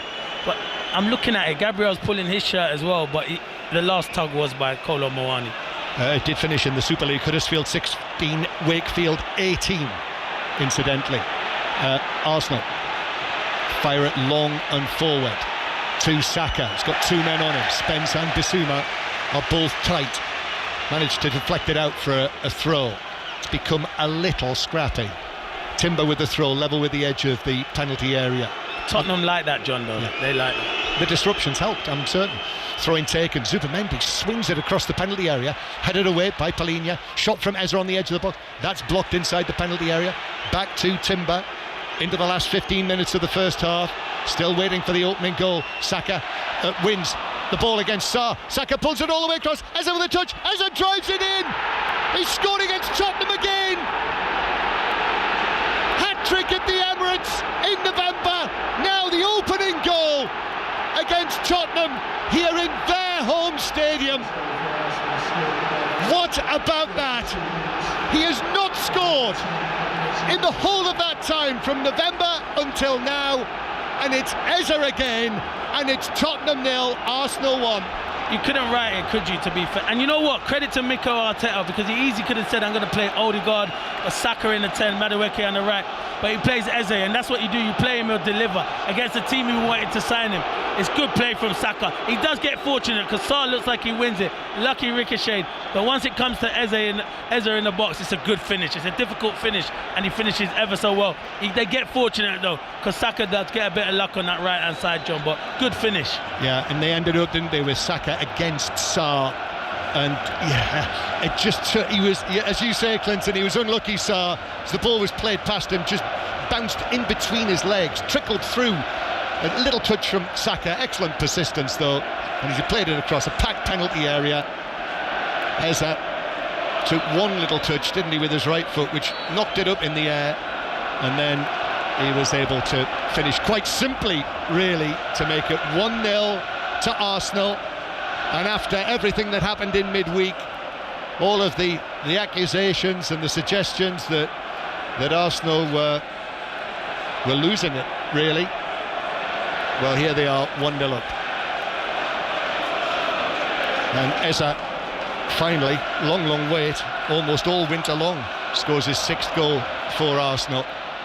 And Tottenham now will have to come from behind as Spence plays it forward, but Rice suddenly arrives on the scene, but he's dispossessed. Kolomwani inside the box. Kolomwani shoots, scores! It's the equaliser for Tottenham, and Arsenal only have themselves to blame there. They failed to clear it. Declan Rice is calling his teammates back to the halfway line, but Tottenham, having gone a goal down, within 2 minutes have made it 1-1. Yeah, they have. And Declan Rice puts his hands up straight away because he knows he's made a big mistake. He put his hand up to Gabriel and said, it's my fault, I understand, because he should just clear it. He tries to be clever, but credit to Kolo Muani. The question mark, should he play Solanke? He's proved he should have been in there, because he could have easier gone down. He stays on his feet, and it's a good finish into the bottom corner. Brilliant from Kolo Muani, a mistake from Declan Rice. Game on, John. Arsenal, another uncharacteristic mistake at the back, and they're punished for it. And a flashing finish, cutting into the penalty area from the left-hand side. Rice had the chance to clear it, didn't, was dispossessed.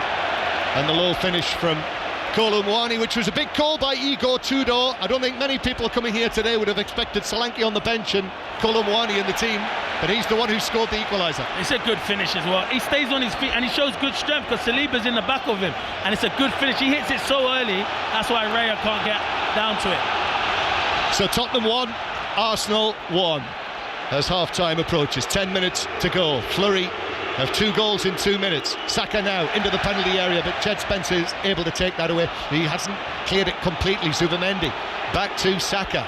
Saka is under pressure. Bissouma, who has been full of energy, comes in with a challenge and puts it out of play for a throw into Tottenham deep inside their own half. And I notice Archie Gray picked up a yellow card in the middle of all that. Something happened, because I don't know if he went to something to do with the fans, but Gabriel was stopping him from going, and there were a bit of an argument there. Let's get the details on France's win against Italy in the Six Nations. James Burridge. France very impressive, John. They've beaten Italy 33 points to 8. 3 tries in the first half, 2 in the second. Dupont to the fore once again. Italy plenty of endeavour, they just lacked the accuracy, and France's defence in the final 15-20 minutes was resolute. France's Grand Slam dream very much alive and kicking in Lille. They win 33 points to 8. And we will continue to bring you commentary on all 15 matches on 5 Live or somewhere on BBC Sounds on the app.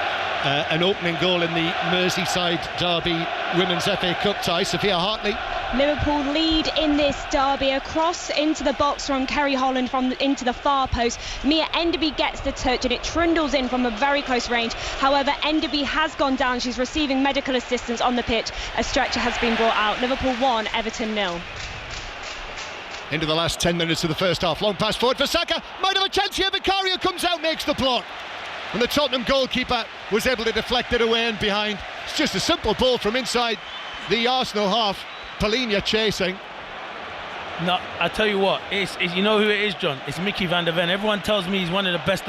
It's just a simple pass, and Saka just shows good pace and great strength. He's got to be stronger than that, Mickey van der Ven. It is a very good ball, but look, he just gets out-muscled. It's a good save from Vicario as well, really good save. But his starting position is nowhere near good enough, Mickey van der Ven. No, and it actually bounced back onto Saka, off the goalkeeper, and took it through for a goal kick. But that was another big chance for Arsenal. If you've just joined us, Arsenal led through Eberici Eza's opening goal, but within 2 minutes Randall Kolo Muani, after Declan Rice's error, caught in possession, made it 1-1, and that's where we are. And Arsenal have got another free kick in the central third. Gabriel injured, tackled, fouled. The thing is, John, is Tottenham have been very poor on the ball. They're making it a contest because they're getting in amongst Arsenal, and that's what the fans ask for. They can't out-football Arsenal. Arsenal are the better team, the superior team, but they can. You know what they're doing from the first game when we saw it at the Emirates is they're competing, John. Yes, and that's what the Tottenham fans want. Not seen enough of that this season so often in matches here. Saka on the right. Saka curling it in, left foot. Rice is at the back post. Archie Gray just gets to it first, gets his head to it and deflects it away and behind for a corner to Arsenal from the far side. Just the second corner we've had. And Declan Rice, not Mr. Popular inside the Tottenham Stadium. He'll be popular in the summer, but he won't be popular now. Them same fans will be singing his name in the summer. That's it. That's how football works. Of course it does. And he had to walk down that little slope right next to the advertising hoarding with the Tottenham fans baying at him. He's never scored against Tottenham, Declan Rice, in 18 previous appearances. Here's the corner from Rice then. It's the deep one to the back post, comes off a Tottenham head. Cheers for the defence of that Declan Rice corner. And Gyökeres in the full-back position to Timber. Tottenham players are... I mean, Bissouma has had a very good first half here. He has led the... When Igor Tudor was talking about being aggressive and offensive, well, Bissouma has kind of led the way in that. And he put the challenge in, which knocked it out for a throw, which Arsenal take back towards the halfway line. So 1-1 it is. With this scoreline, Arsenal would have a 3-point lead against Manchester City at the top. But City will be playing next. 5 Live commentary match next weekend. Leeds against Manchester City, Saturday tea time. And were it to stay like this, City would have the chance to go above Arsenal in the table. Just a couple of weeks ago, Arsenal were 9 points clear. Eza works it forward. Saka inside the penalty area. Saka against Sarr again. Shoots, that's blocked. Kimber in the box now. Spence trying to get there. Dangerous is Trossard. Shot all the way across the face of goal, and it rolled just beyond the foot of the far post, and that's given as a corner. Yeah, that's why it rolls the other side of the post. It takes a slight deflection. Timber does ever so well. They keep it alive, to be fair. There's a problem because Sarr's having to help out Jet Spence there because Jet Spence pushing onto Timber, but I think it's a deflection, maybe off Bissouma. Yeah, it is to Bissouma. It was well spotted, Clinton. I might be getting older, but these eyes are still all right, John, for now. you were giving me credit last week when we were at Birmingham together. You spotted that one. Brilliant. We were further away on the weekend. You did well against Birmingham, yeah. Right. It's a corner. Declan Rice again over there on that far side. Rice. It's the near post. This time goalkeeper gets a touch on it, bounces down and is stabbed away. Only out to Saka, who's outside the box. Saka now into the area, trying to find a way through. Defenders are there, and in the end the challenge was a good one. Just about did enough. Palhinha went to ground, just did enough. I thought Saka was going to be through there for a moment. It was incredibly tight in the penalty area, and then eventually the ball is seen out of play for a throw inside the Arsenal half. He would frustrate me playing with him, Xavi Simons. He's so frustrated. He has to keep the ball. When we're under pressure as a defence, he has to keep the ball and do a lot better than that to get us up the pitch. And of course that's what Solanke would do, wouldn't it? Yeah. Arsenal take the throw. It's Tottenham 1, Arsenal 1. 6:06 will follow. The lines will be open at half time, so we will let you know about that. Robbie Savage and Chris Sutton, of course, being a Sunday night on 5 Live. Ball played forward. Dragusin tussling with Gyökeres, who goes to ground. It's the Tottenham man who comes out with the ball, and after that just adjusts the little bun that he has on the top of his hair with a confident air.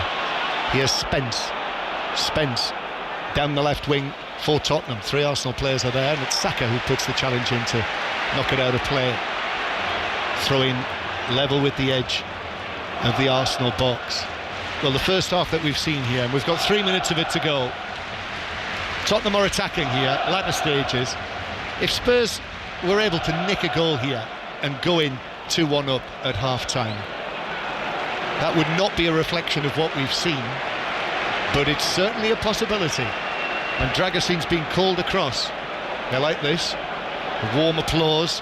It's going to be the long throw. He's been given the towel by the ball boy there. He's used that, a white towel, of course, here at Tottenham. And he's ready now. He's got a huge area to run up to the white line. In goes the throw, and it's headed away behind by Nkapie for a corner. John, I think they should just do a short throw, because that was nowhere near a long throw. We gave it a big build-up, and that was nowhere near it. I think he needs some more corned beef. Exactly. Not sure they'll serve corned beef at the Swish Tottenham Training Centre. No way. It's a corner though. Might not have been a great throw, but it's resulted in a corner. Tottenham's first. 1-1 the score. In the 44th minute, Simons to take this. A packed Arsenal 6-yard area. Raya on the balls of his feet. Delivery in. Raya is able to get a clean punch on that. Wasn't being threatened there. Strangely, for a goalkeeper inside his 6-yard box from a corner these days, he was able to get a clear sight of it. Both hands. The biggest hands in football, remember. And punched it away. Long pass as Tottenham find Simons. Brought that down beautifully. Nkapie, though, is tight on him. Puts in the challenge. And it's out of play for a throw-in to Tottenham again down the left. Will it be the long throw again, Clinton? Don't say long throw, just say throw. John. That's better, yeah. That's not long. Though. It is him, yeah, they'll keep doing it. Yeah.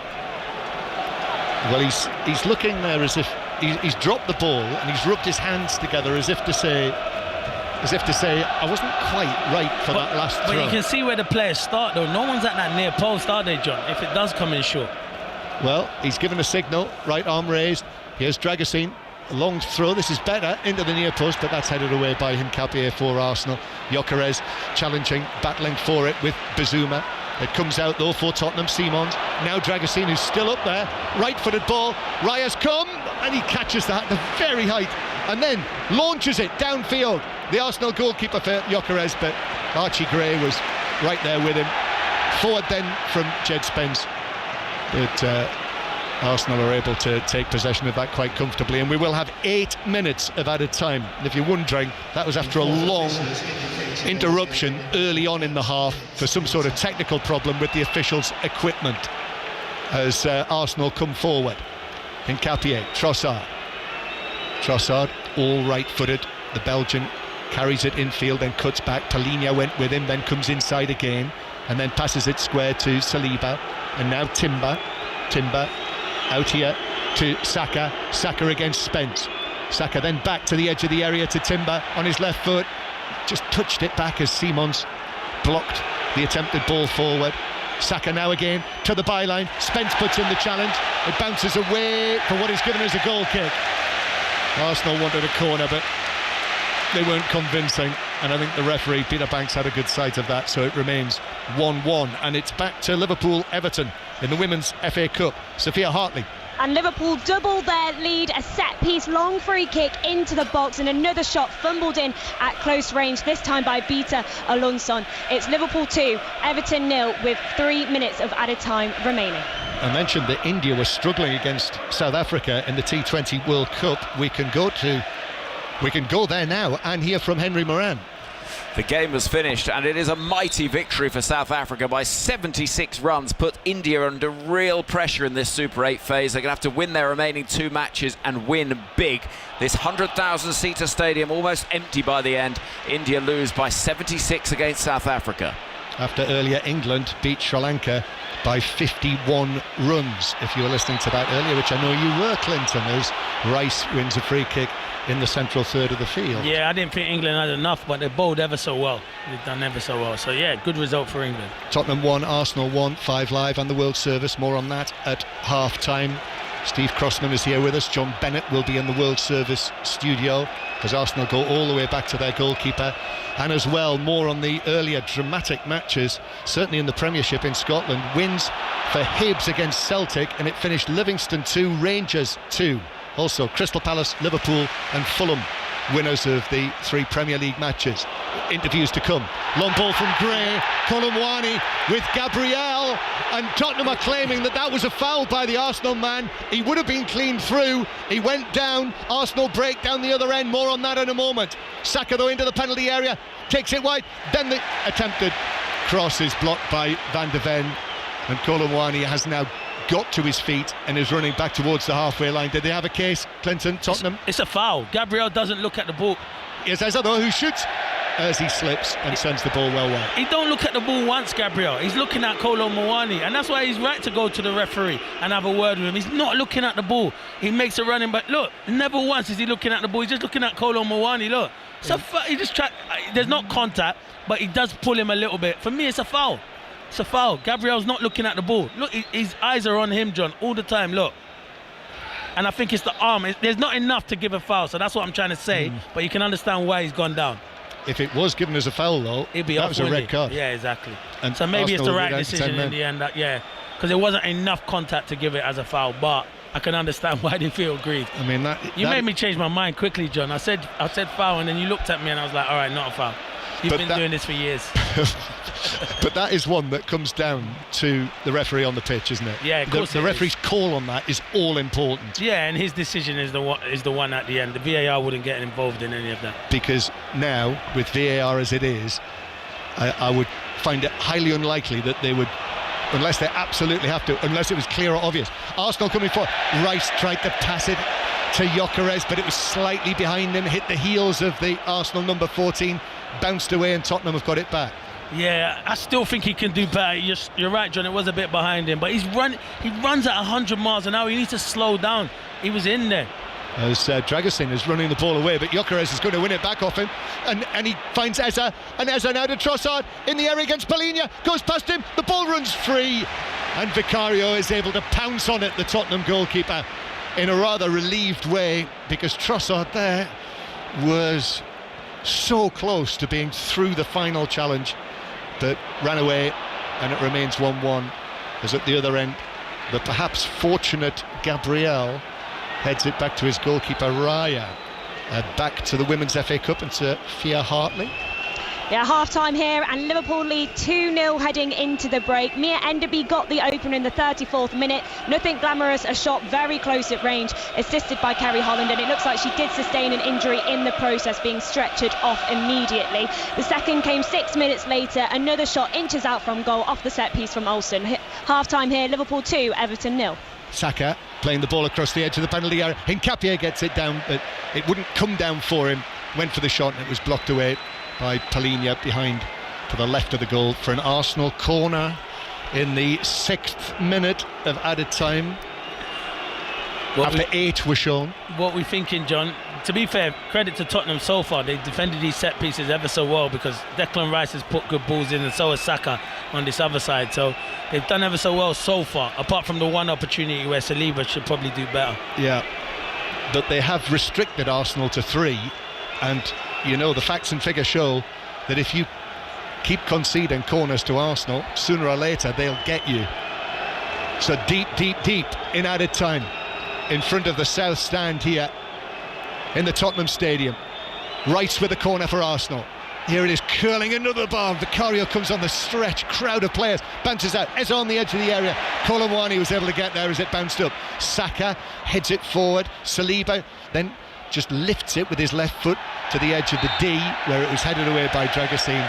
And then Eberici Eza has conceded the foul on Sarr, and that's a free kick to Tottenham halfway inside their own half. Here in the 7th minute of the 8th of added time, and Vicario will walk forward. They've had some chances, Arsenal, in this first half before they eventually scored the opening goal. The opportunities that they had, the Gyökeres shot, when the Trossard with the opportunity, Saliba's header wide, but just the one goal for Arsenal, which was quickly equalised by Randall Kolo Muani. Free kick for Tottenham. Vicario downfield. Saliba up against Kolo Muani. He's done well, actually. Kolo Muani chosen ahead of Solanke against Saliba. Arsenal come forward. Saka, Spence with him. Saka plays it back to the halfway line, but he's given it to Simons. Simons pass slightly behind Conor Gallagher. He's got 3 Arsenal players around him. Saka puts the challenge in, comes away for Arsenal. Trossard, Eza as well, and then back to Trossard. Tottenham players either side of him, but he touches it out to the left-hand side to Nkapie. Rice is available. Back it goes to him. Eza near the edge of the box, the Arsenal goal scorer. Then square to Zubimendi, back to Eza, little pass forward, a sort of chop pass to Trossard on the edge of the box, but Tottenham were able to do enough to get that away. Polinia it was with the crucial challenge. Then the cross in from the left hand side, headed away by Dragusin. Simons has got to be careful. The challenge came in on him. Arsenal have got it back. Saka right side of the area. Saka takes on Spence, then back to the edge of the box. Saliba lifts it in, comes off a Tottenham head, bounces out to the edge of the penalty area. Zubimendi goes down. Tottenham, I think, have just about scraped it away, and there is the whistle for half time.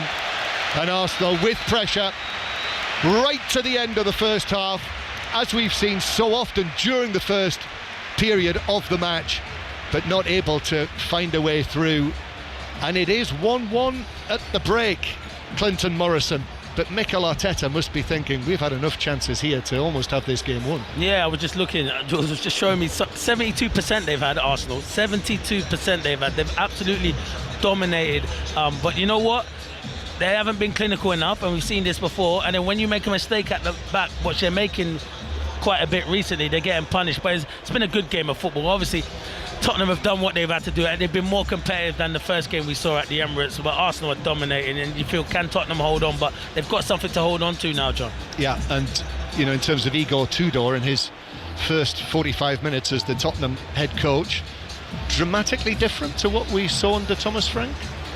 Well, I don't want to say dramatic. One thing, they're defending well, and you know what, they're working harder. You can always see when a new manager comes in. I'm not being disrespectful to the players, but were they working this hard when we saw it at the Emirates? No. I think they kind of accepted it and thought, we're going to go there, we're going to get run over. So they are working ever so hard, and you can see everyone's trying their hardest, but Arsenal are just showing their quality at the moment. But they're still in this game, John. And at half-time here, it is Tottenham Hotspur 1, Arsenal 1. And Steve Crossman is here with us. Wow, and I'm so pleased I am, because that Julien Laurent was a heck of a first half. There's about 5 different things I could ask you, so you go. What has jumped out to you? Hell of a half.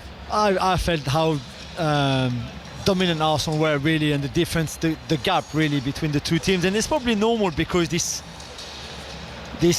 Spurs team is still very much trying to sort itself out. And we said Igor Tudor has been there, I think 12 days officially, probably overall 9 or 10 training sessions. He's got 12 or 13 players out. It's a B Spurs team, maybe a C Spurs team even. There's players who would not start if everybody was fit. They would never start a game like this. So you can understand why they haven't been great, but I think Arsenal have been outstanding. And I think the only thing that was missing really is in the final third, because they could easily have scored 2 or 3 goals today, more than the one they've had. I was amazed, Clinton, to see Declan Rice make an error of that level. I cannot remember seeing that, actually. Yeah, and he's usually the one who's telling everyone to calm down and be calm, but yeah, he's trying to play out from the back. He is human. These things do happen. He held his hand up straight away, but I was surprised him making that mistake, because in them areas, I understand you want to play out from the back, but I don't think it was the right area to take a dribble. But you got to credit Moani. It was a great finish, and he's done ever so well. And he's found it hard up there crossing by himself, but he's battled, and that's what I like. The centre forward's been by himself, but it's a good finish. Speaking of finding it hard, Jules, I've spent a lot of time just sort of watching Igor Tudor, as you would do on a day like this. And Sam Barrett, the fourth official, is earning his money today, because every few seconds he's trying to talk to him to tell him to get back in his technical area, but then he'll turn round and finally get the message across, and then he glances to his left and Arteta's out of his technical area as well. So, and the other thing I've noticed is Tudor, he is constantly talking to Van der Ven. He's quite often having a go at Van der Ven. In fact, there seems to be a lot of back and forth between those two. One, because I think he was the centre-back of the 3 closest to him in this first half, where the benches were and the half that Spurs were defending in, if you want.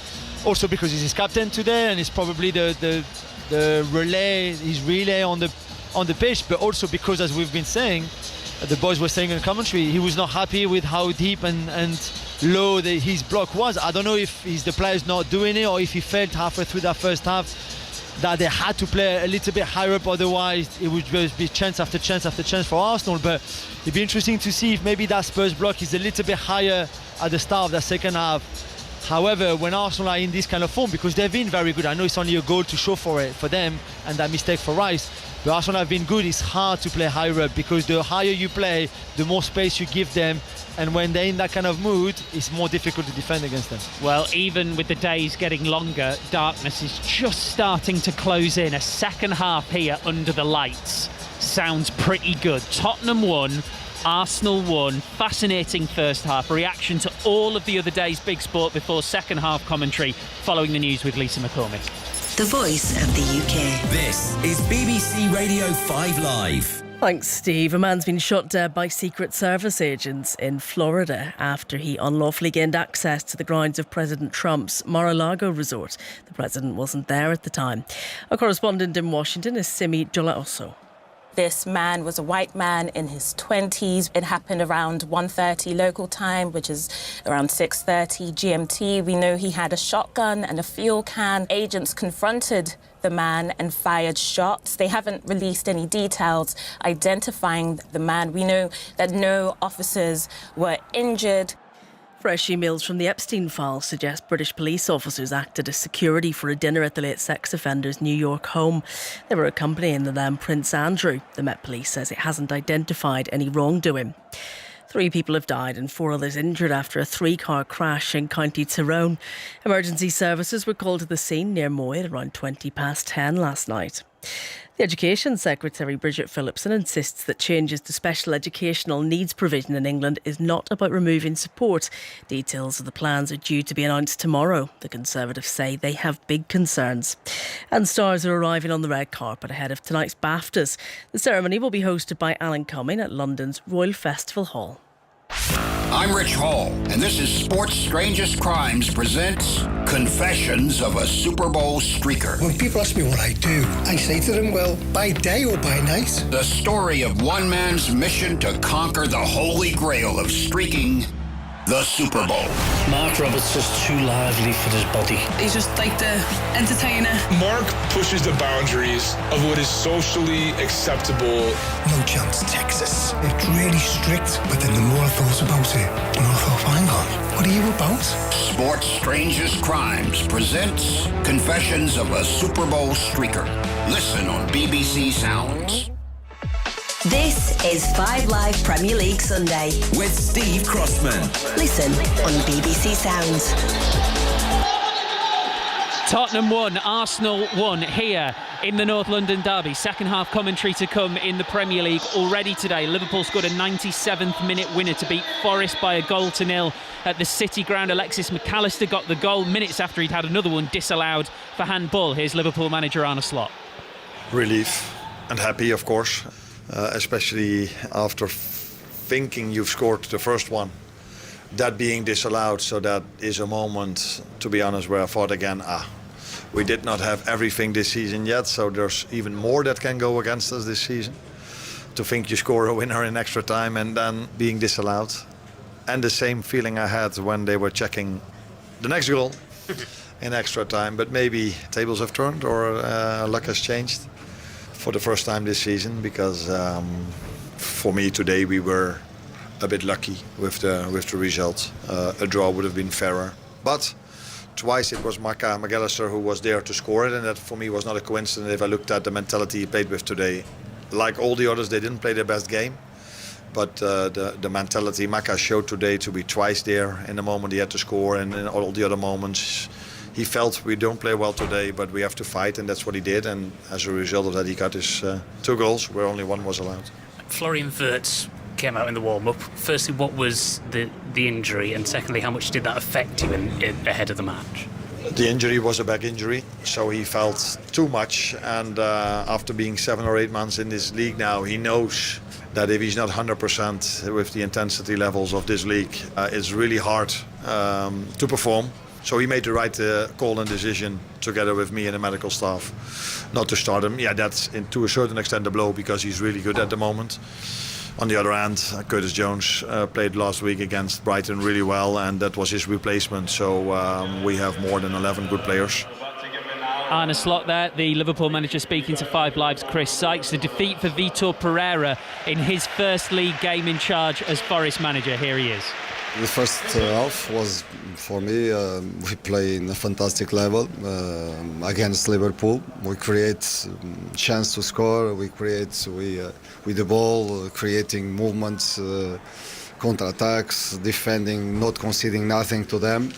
Of course, the second half, we lost a bit the capacity to press, because we played 3 days ago.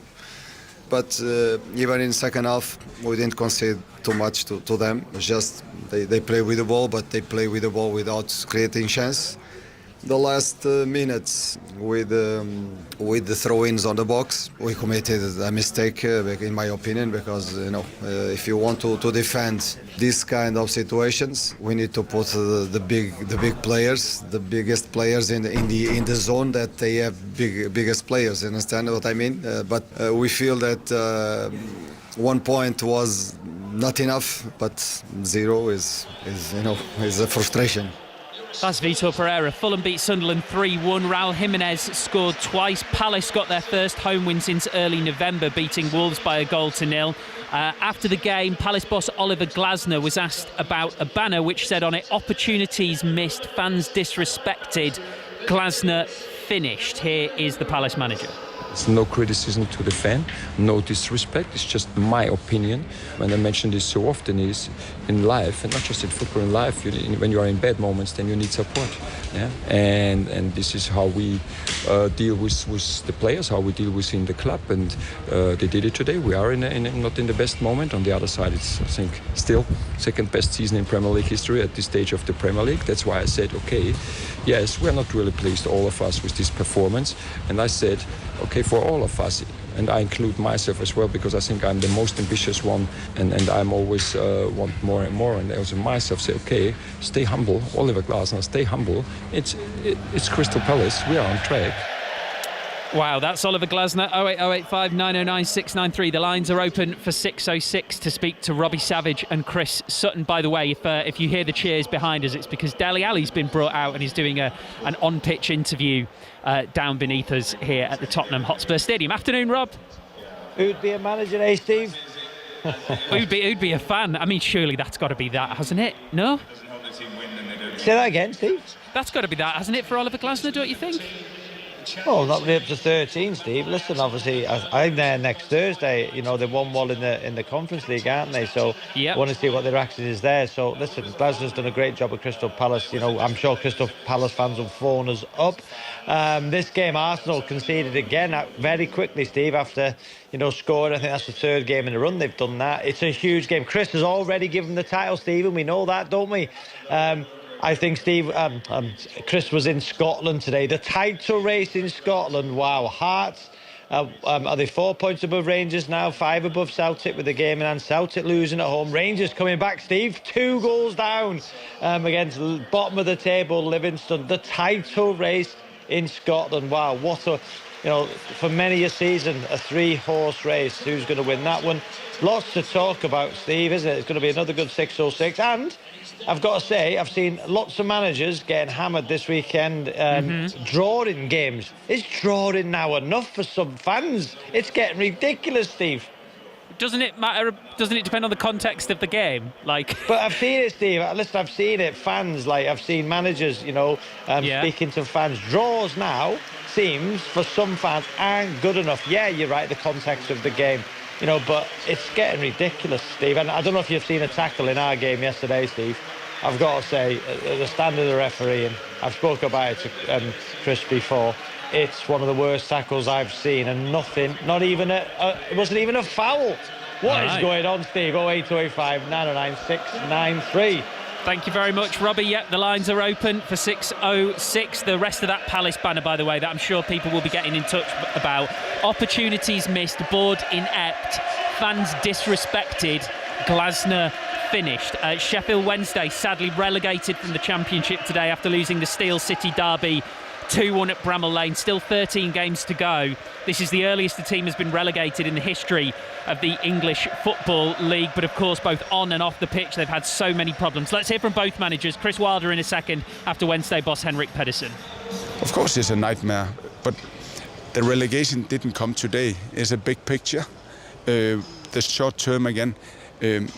We have a group of players who is very, very hungry to perform every day, to train well, to work hard, and we will do that to the last day of the season, I promise. Not good for the players, not good for the people that have not been paid, not good for the people that have lost their jobs. There's a whole industry that's around involved. It's not just about supporters. It's, as I said, people that work for the job, work for the club, work in the club shop, work at the ground. Physios, staff, anybody. Suppliers that have not been paid. It's really poor. It's really poor, and I've been involved in it. And you have to do what you can do, which is obviously put a performance in and try and represent your team in the right way. Which I think that the players in Henrik have done that fabulously well.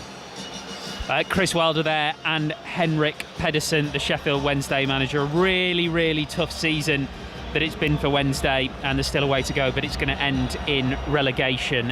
In the Women's FA Cup, Arsenal beat Bristol City by 3-0. Finished West Ham 1, Brighton 2, Manchester City 4, Sheffield United 0, Oxford United 0, Charlton 1, Chelsea beat Manchester United 2-1 after extra time, half-time in the Merseyside derby. These are all fifth-round ties, so to get into the quarter-final, Liverpool lead Everton by 2-0. England beat Sri Lanka earlier in the Men's T20 World Cup, and South Africa have beaten India. And as I look up at the pitch here with the lights on at the Tottenham Hotspur Stadium, we're ready for the second half. More of the same, please. John Murray. Yes, half-time. Tottenham 1, Arsenal 1.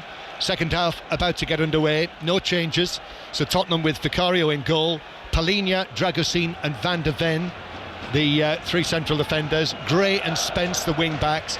Bissouma, Gallagher, Sarr, Simons and Kolo Muani, with Solanke and Richarlison, incidentally, among the substitutes.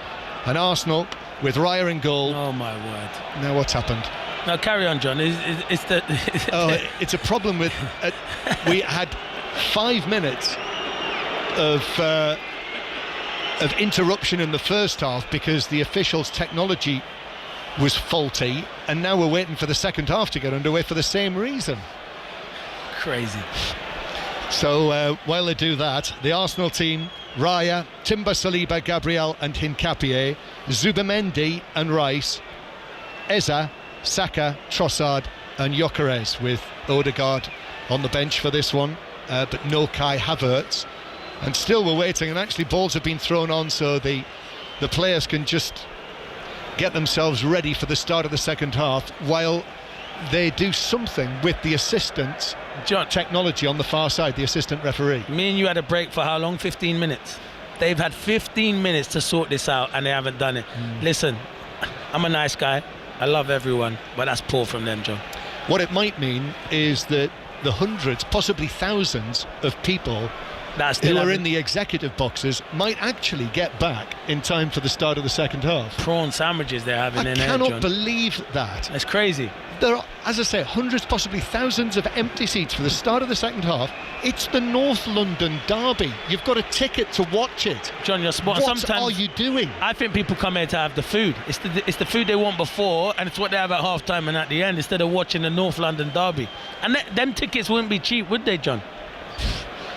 Of course they won't. Exactly, that's what I'm saying. High. Ridiculous. Well, we still wait for this technical issue to get sorted out, so that players are knocking the ball around. The other thing, by the way, we should mention that happened at half-time. Dele Alli came out onto the pitch, special guest of Tottenham today, and he looks great, I must say. He does. What a player he was, by the way, John. I think he's top, one of the best ever. I bet Tottenham wish they had him.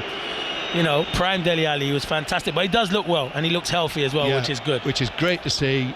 He had the look of a kind of Harvard economics student, didn't he, with sort of gold-rimmed glasses on. Guess what that is, John? That is swagger. That is the style. That is the young style. That is how they dress nowadays, with the baggy trousers, the glasses. Well, he had all of that. Jacket. but Paul Coyte, the pitch announcer here, the first thing he said to him, how do you feel coming back here? And he got a brilliant reception. He did. And he actually said, I feel emotional. Yeah.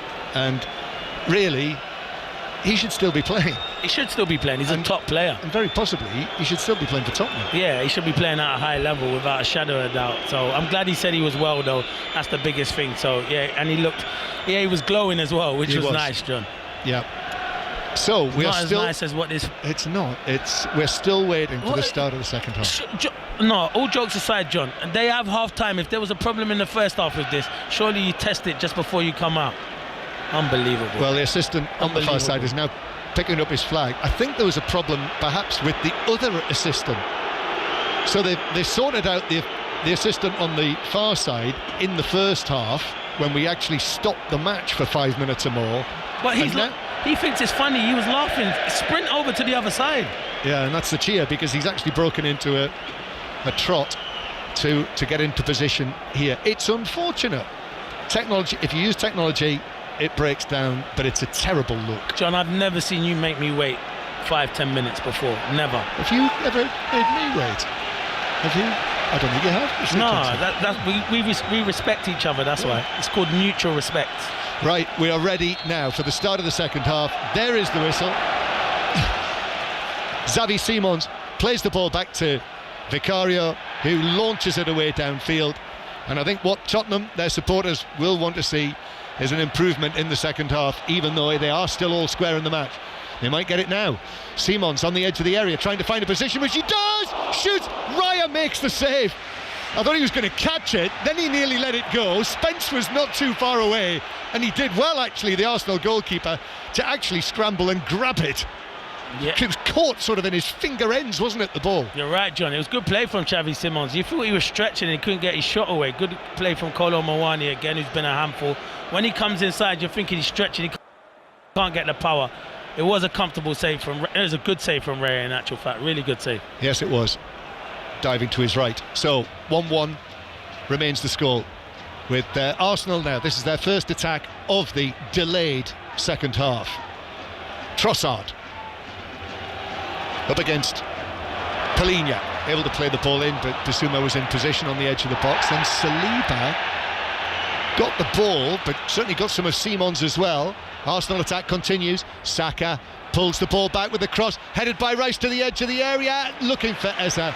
But Kolo Muani, fortunately for Tottenham, was in the right place at the right time and was able to cut it out before it reached Eza. That was dangerous.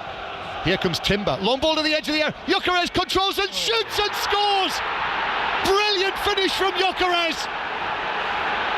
That's the kind of thing that Arsenal wanted to see from him when they brought him here as their centre forward. So simple. Low ball in from Timber, the control and finish. That was brilliant.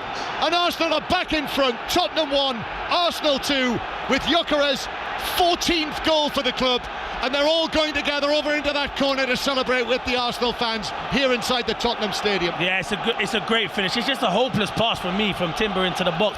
I think there's something that's just gone on before where an Arsenal player falls over Eze, and I think that enables where the Tottenham defender goes with him because he thinks he's going to slip him in. But Gyökeres, I've criticised him a lot this season. The finish is outstanding. It's a great finish. You can see here the touch and the finish is brilliant. I don't know where the centre half is. João Paulinho has to go and get tighter, or Dragusin. You cannot let him have a touch like that and whip it into that far corner. Not when you've got 3 centre halves, but it's a brilliant finish. Well, that's the kind of finish, you know, when he scored those 54 goals last season for Sporting. When you saw him score, those are the kind of goals that he loves. A bit of space as well in the D, unusually in this match. But just a touch, knocked it up perfectly, right foot, and he hit it perfectly past the dive of Vicario to his left. There was no keeping that out. It was just too well hit. Yeah, it was good. It was poor defending, though. Poor defending. I feel like I'm like a broken record with Tottenham with their defending. Can't have 3 centre halves and the centre forward who's one gets a free shot like that. Tottenham trying to respond then. That's what they were able to do instantly in the first half after Arsenal took the lead. So Arsenal have got to have their wits about them here. However, Trossard plays it forward, but that's way beyond Gyökeres, who was able to just let it go, flying past him through to Vicario. So Gyökeres is actually, you know, this year, since the turn of the year, that is now 7 in his last 7 appearances. So he's beginning to get the numbers. Yeah, he is. And you know what? He's beginning to get the chances and he's being more clinical. So, yeah, fair play to him. Tottenham attacking with Spence. Kolo Muani running through the middle, but the ball in field. Rice was able to get in there ahead of Gallagher and play the ball back to Raya, who passed it forward into the centre circle. Gyökeres is claiming that he was being manhandled by Dragusin, but referee Peter Banks doesn't agree with that. But there we are, the goal coming.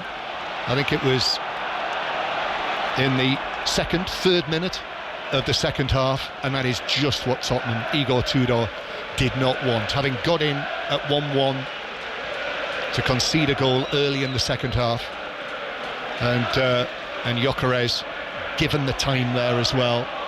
So Arsenal now have got Tottenham again where they want them. And the Arsenal supporters in great voice doing their best to back their team. This Arsenal's 28th match of the season out of the 38 to play, and coming into this with a 2-point lead over Manchester City after their win last night.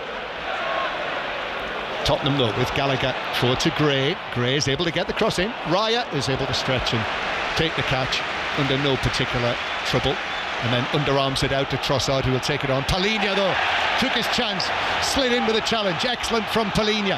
Now Jed Spence into the penalty area, and then right for the ball across. Came off the head of Saliba, but that actually carried it into the gloves of Raya, who was able to make the catch as he came out of the 6-yard box. Yeah, that was good defending from João Paulinho. He stepped out, but the thing when you look at it with Tottenham going forward, you don't look like who's going to create a chance for them. So maybe sooner rather than later they need to look to their bench and throw in a few more attacking players. Eza now for Arsenal. They've got space here, Arsenal as well. Saka wants it in the middle. Eza into the area on his right foot, opens up, deflected, and then Trossard couldn't bring it down as the challenge came in on him. Well, what a chance that was for Eza. Yeah, it was good play from Eza, and once he gets into the box, he didn't hit it cleanly enough. It did take a slight deflection, but it was good play initially from before that. And fair play to Mikel Arteta, because I think there would have been 2 big calls today. Should he play Eze and should he play Gyökeres? Because you got Jesus itching and Odegaard back, so he's made them big calls, and 2 players have produced for him so far. World Service are with us. 5 Live from the BBC, live here inside Tottenham Stadium, as the light just begins to go in North London, the floodlights taking full effect, and Tottenham trailing here to Arsenal in the 199th North London derby. Simons breaking forward from inside his own half, shrugging off the challenge from Timber. Simons still going, running at Gabriel now, who slides in on the challenge. Ball runs free to Kolo Muani, who tried to work it across. Gallagher and Gray were trying to get there, but he couldn't find them as he looked to play it across, and Arsenal were able to clear on the edge of the penalty area. Yeah, it was good from Simons. That's what you want to see him, being positive, because he's got some natural ability, but they just don't have enough players forward to help him at the moment.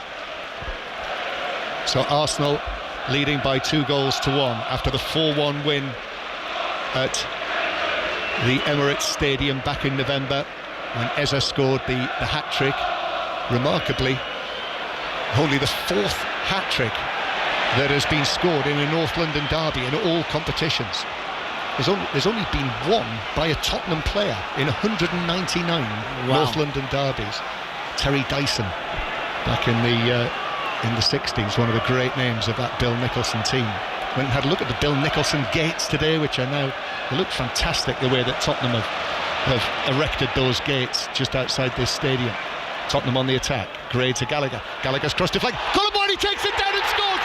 But that was a push. I think the goal is ruled out. Colomboani is saying, how could that be ruled out? But Gabriel's on the floor.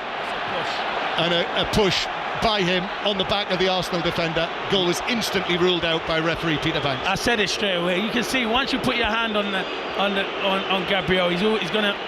The little bit of contact, it's a foul. The goal's going to be ruled out. It's the right decision. I was surprised the referee let it go on so long. You can see Gabriel's clever. As soon as he gets a little touch on him, he was always going to disallow that goal. Well, they are having a look to confirm this, but it's the referee's call. The referee had a good view of this. I mean, there were hands in the back. How much the contact was, Gabriel threw himself forward, but the referee has seen that. The referee has seen the hands in the back just as Gabriel was trying to get off the ground. Listen, there is touch on the back, but it's so harsh, but it's the right decision at the end of the day. Clinton, the old centre forward in you, says. Yeah, it's the right decision. It's the right decision. They get it right.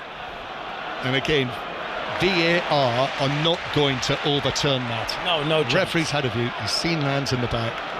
However, it shows that Tottenham can provide a threat, and that continues really. Randall Kolo Muani, who, remember, is on loan with Tottenham this season, on loan from PSG, but played under Igor Tudor on loan for Juventus last season. Scored 10 goals, actually, for Juventus on loan. Saliba heading the ball back to Raya, who's going to allow it to bounce back into his penalty area, and then he can snatch it away from the arriving Simons. So 2-1, Arsenal lead. But Tottenham there thought they were level for the second time in the match. Kolo Muani's equaliser was his first goal in the Premier League for Tottenham. His other 3 all in the Champions League. Arsenal coming through the middle. Gyökeres and then Zubamendi. Van de Ven just had to see that carefully on his left foot. Back to his goalkeeper, who has cleared it back to Arsenal. 10 minutes gone in the second half here. Lines are open to talk to Robbie Savage and Chris Sutton on 606 tonight. 08 085 909 693. You can book your call now, and it's free to call from mobiles and landlines. You can text 85058 on your standard message rate, or you can get in touch very simply on social media, hashtag BBC606, and book your call. Certainly Crystal Palace fans, I'm sure that Robbie and Chris will want to hear from them. Crystal Palace 1-0 winners against Wolves, but we heard from Oliver Glasner at half-time. And similarly, after Celtic's defeat, Rangers draw, their supporters as well. Free kick won by Bukayo Saka to widespread groans. Mickey van der Ven with the challenge, but a free kick to Arsenal on the halfway line. I think they're getting Mosquero ready, so I don't know if there's a problem with either Saliba or Gabriel. I'm surprised. It looks as though it's going to be Jurriën Timber. As here is Hincapié, plays it to Rice. Rice into the penalty area on the left, pulls it across, and there in the middle to put it behind was Sarr, who on his right foot was able to belt it away to safety. Timber's he's on a yellow card anyway. That's probably why he's going to take him off, because he already got booked in the first half, didn't he? But that's right. He still should not. He wouldn't be getting another one. But I understand where Xavi Simons went in and he wanted to make a tackle and he couldn't. Yeah, he's seen that, hasn't he, Mikel Arteta? He has seen that. And he's thought, no, I can't have that in the North London derby when my team are leading by 1-0. So Timber is off. Well, they'll miss him. Of course they'll both miss him, ends of the field. Definitely, yeah. If I'm Tottenham, I'm bringing on more attacking players and saying, go. I know Mosquera has been good, but he's naturally a centre-half. Both Solanke and Richarlison are warming up down there, not far away from where Declan Rice will take Arsenal's first corner of the second half. Rice waits. Here it is, swinging it in now, right-footed to the back post. Defender got his head to it, still dangerous. Played across from the far side, but straight into the arms of Vicario. Gyökeres volleyed it back across the penalty area. Vicario hurls it out, looking for Simons. Declan Rice chasing back, throw in for Tottenham. Simons takes it, but it's actually Bukayo Saka back there on the edge of the penalty area as Rice is shoved over by Simons. Trossard also goes down, and it's a free kick for Arsenal halfway inside their own half, and they've just about dealt with that. So it is 2-1 to Arsenal, which would be just the response in terms of the scoreline, and actually to a large extent the performance that Mikel Arteta will have wanted to see after Molineux on Wednesday. Yeah, they deserve to be 2-1 at the moment. They've been the better team. In the first half, they just wasn't clinical enough. Long free kick then from Raya, which Gyökeres allows to bounce. He's going to do well to keep this in. He does though, but it was as he played it back, it did bounce out for a throw-in to Tottenham. Yes, the matches that we're looking forward to now, as perhaps Tottenham are going to make a change as well. Solanke's just been talking to Tudor. He just called him back. Yeah, just out of our sight, so just having to get halfway to my feet to look over the top. Igor Tudor's, the two of them in discussion, and Solanke preparing himself to come on. So this would take the Arsenal lead at the top back to 5 points. But two of the dates to put in your diary: next month, 22nd of March, the Carabao Cup final between Manchester City and Arsenal. 5 Live, the place to hear that, will be live at Wembley as Spence is dispossessed. Saka across, Eze now back to Saka in the box. Saka with a shot, that's saved, parried by the goalkeeper, and then it bounces back to him off Dragusin, and that was an escape for Tottenham. Yeah, because Jed Spence is moaning because he gets the ball. It's not every time you have to dribble out from the back. Sometimes you can go from back to front. You don't always have to play out. That's what frustrates me, especially when you're not good enough to do it. And Tottenham are not good enough. Ball out for a throw in to Tottenham that Gray takes back to Palhinha, who will hit it long downfield, and Arsenal should deal with that in the centre circle. Saliba's volley forward. Gyökeres up against Palhinha, got his head to it, was fouled by Gyökeres on the free kick to Tottenham. The score: Tottenham 1, Arsenal 2. Eze and Gyökeres for Arsenal. Randall Kolo Muani equalised in the first half, which made it 1-1. So yes, Clinton, the cup final on the 22nd of March, and then probably Sunday the 19th of April, yet to be confirmed the exact time and kick-off for that match, but I'd be amazed if it was not 4:30.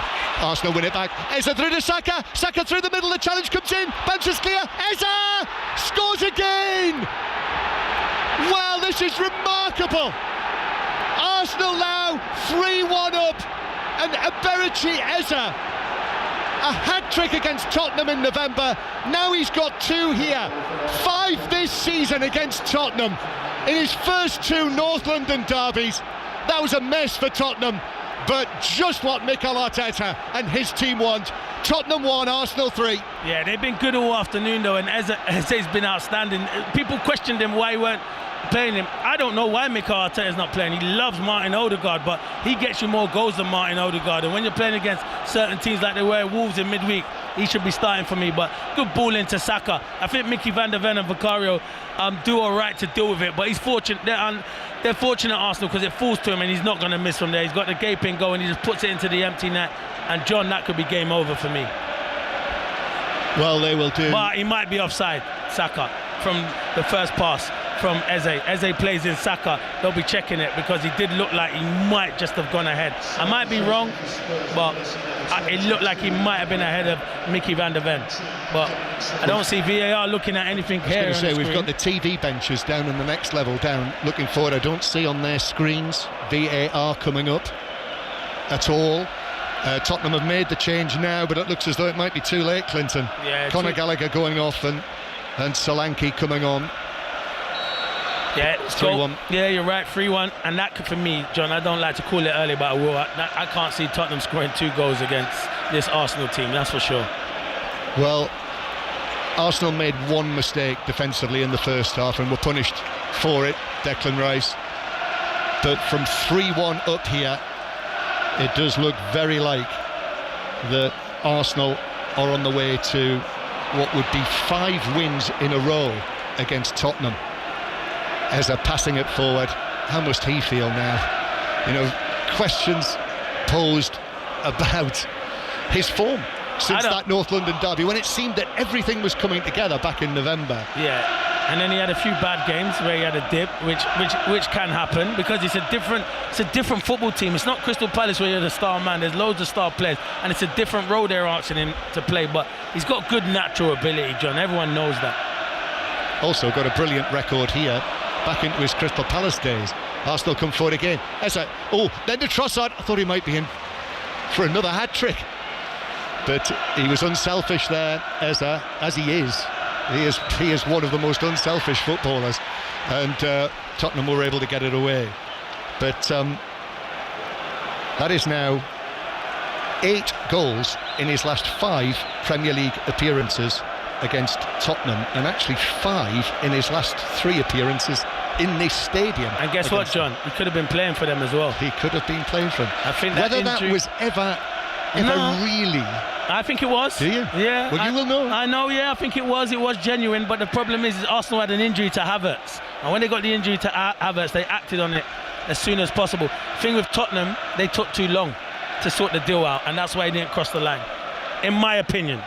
I don't know any inside scoops, that's my opinion, John. Well, you know quite a lot, Clinton. I know that much.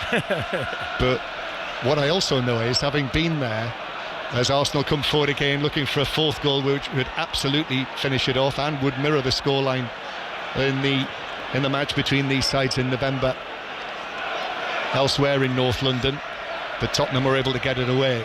What I also remember was on the day that he was unveiled as an Arsenal player, certainly the impression he gave was that it was never likely that he would ever have gone and signed for Tottenham. And here he is again, receiving the ball after good work from Gyökeres, but Palhinha's able to step in and take it away from him. And Tottenham now, they look vulnerable. They do, and they're going to have to open the game up, John. And when you open up the game against a good Arsenal team, they'll catch you on the counter-attack. Well, Tottenham facing defeat in Igor Tudor's first match. It would be their 8th home defeat in the Premier League this season and would leave them in trouble. And Tottenham, their next match is away from home at Craven Cottage against Fulham, so another London derby, then another London derby at home against Crystal Palace here. Then they go to Liverpool. Sorry, I beg your pardon. Yeah, no, that's right. That is right. Yeah, they do go to Liverpool. Yeah. So when they're in this position, Igor Tudor is going to have to work wonders. He is going to have to work wonders. You're spot on, John. Tottenham 1, Arsenal 3, and it's the Arsenal supporters that you can hear. The ball played from right to left. Trossard into the edge of the box. Gyökeres then across. Trossard on the turn, but it bounces away from him and Spurs are able to clear. I don't understand why the 2 strikers push up the 2 strikers. You've got nothing to lose now. Why are you defending so deep? Saka, Trossard again. And really at the moment it looks like only a matter of time before Arsenal break through again. Here is Saka on the edge of the area, shoots, that's blocked out. Rice with a little touch, Eza near the edge of the area, Rice is in. Arsenal are a step quicker than Tottenham around the edge of the area at the moment. It looks like the belief has completely drained out of Spurs with this scoreline, with that 3rd goal that was scored by Berechi Eza, and then the ball is out of play for Arsenal after Hincapié was, I think, shoved off the pitch by Kolo Muani. So a free kick to Arsenal 10 yards inside their own half. And 3-1 Arsenal lead here. So let's get another update from the Women's FA Cup 5th round tie, the Merseyside derby. Sophia Hartley. Liverpool 2, Everton 1. Could a comeback be on? A goal against the run of play. Liverpool were firmly in control. Everton got the interception. Aurora Galli hits the post, and it's an own goal from Jennifer Falk. So Liverpool 2, Everton 1, 74 minutes gone. Thank you very much. Tottenham 1, Arsenal 3. I mean, out of nowhere, Arsenal lost a 2-goal lead just a few days ago at the bottom club. But it's very hard to see this. It is hard, and you know why? Because I feel Wolves probably created more chances than what Tottenham have done this evening so far. So that's why I can't see them getting back in it at the moment. But you never know with this plan coming on now. Well, Richarlison's coming on, so Igor Tudor is going to throw caution to the wind. And Randall Colomwani, who was his choice, scored in the first half, his first Premier League goal for Tottenham. Done well. Yeah, he has done well. It's hard playing up front by yourself. I think he's led the line ever so well. And he's a real handful for Gabriel and Saliba. They'll know they've been in the game this evening. Play will resume with a free kick for Spurs just outside their own penalty area. There is still time with a quarter of the match to play. But do they have the belief? Archie Gray heading it forward. Then Solanke, Dominic Solanke, with 4 goals in his last 6 appearances. Now here is Simons, who has occasionally caused problems when Tottenham have been able to come forward. But Arsenal have dominated possession and now also dominate the scoreboard. Those 4 massive rectangular screens that hang from the roof in each corner have the score writ large. The image of the Tottenham cockerel on the ball, 1. The Arsenal badge with a cannon on it, 3. And we're in the 69th minute. And the ball is out for a throw for Tottenham. Solanke battling for it, deflects out of play off Saliba, and it's a throw-in for Tottenham. Simons. And now Solanke looking to play it into the penalty area, but it was blocked by Zubamendi. And Tottenham have to go back towards the halfway line. Arsenal now, knowing what happened at Molineux on Wednesday night, will know that this could potentially be a test for them. All it would take would be 1 Tottenham goal, and we would see whether there would be the jitters. Throw in 1 level with the edge of the penalty area. With the Arsenal box, Archie Gray to take this, playing as a right wing back, this most versatile of players. In his last few weeks as a teenager, actually turns 20 next month, Archie Gray. Richarlison into the action. Remember how he scored in the match at the Emirates in November. And Richarlison trying to get things worked up, of course he is, as he's tangling there with Gabriel and Trossard, looking to get a reaction from them. All it is a free kick to Arsenal. He's always involved, isn't he, Richarlison? I did think it was a corner. I did think he had a good point, but I'm a lot further than where the referee was. He was a yard away, so I have to see what the linesman said. Yeah, he's missed the last 7 matches, Richarlison. He is their top scorer, 8 goals this season. Bleach blonde hair, the Brazilian. And they have now got 2 up front, haven't they? Richarlison and Solanke. Arsenal playing this free kick out from the back with 20 minutes still to play. Mosquera's taken over as right back. Forward out there to the right. Saka now into Trossard, edge of the air. Trossard thought about having a shoot, still going, curls one, but well wide actually by a couple of yards, even though Vicario dived to his left. There was never enough bend on that, and it's through for a goal kick. No, but they play out well from the back, and once it comes to Trossard, he didn't really bend it. I think he struck it and he didn't get enough bend on it to bend it past Vicario. But yeah, it's only a matter of time, I think, before Arsenal score again, because Tottenham have to come out now and try and get the second goal in this to make it 3-2, sorry. Yeah, I mean, Arsenal are playing well enough as it is, but he's got his options, Mikel Arteta, the players that he's got on the bench, which Igor Tudor, even though he's brought on Solanke and Richarlison, beyond that, 4 teenagers on the bench today. Here's another teenager in the starting lineup, Gray, who's going to take the throw. You know what, John? I don't understand how they have so many injuries, Tottenham. I don't know for the life of me how they have so many injuries.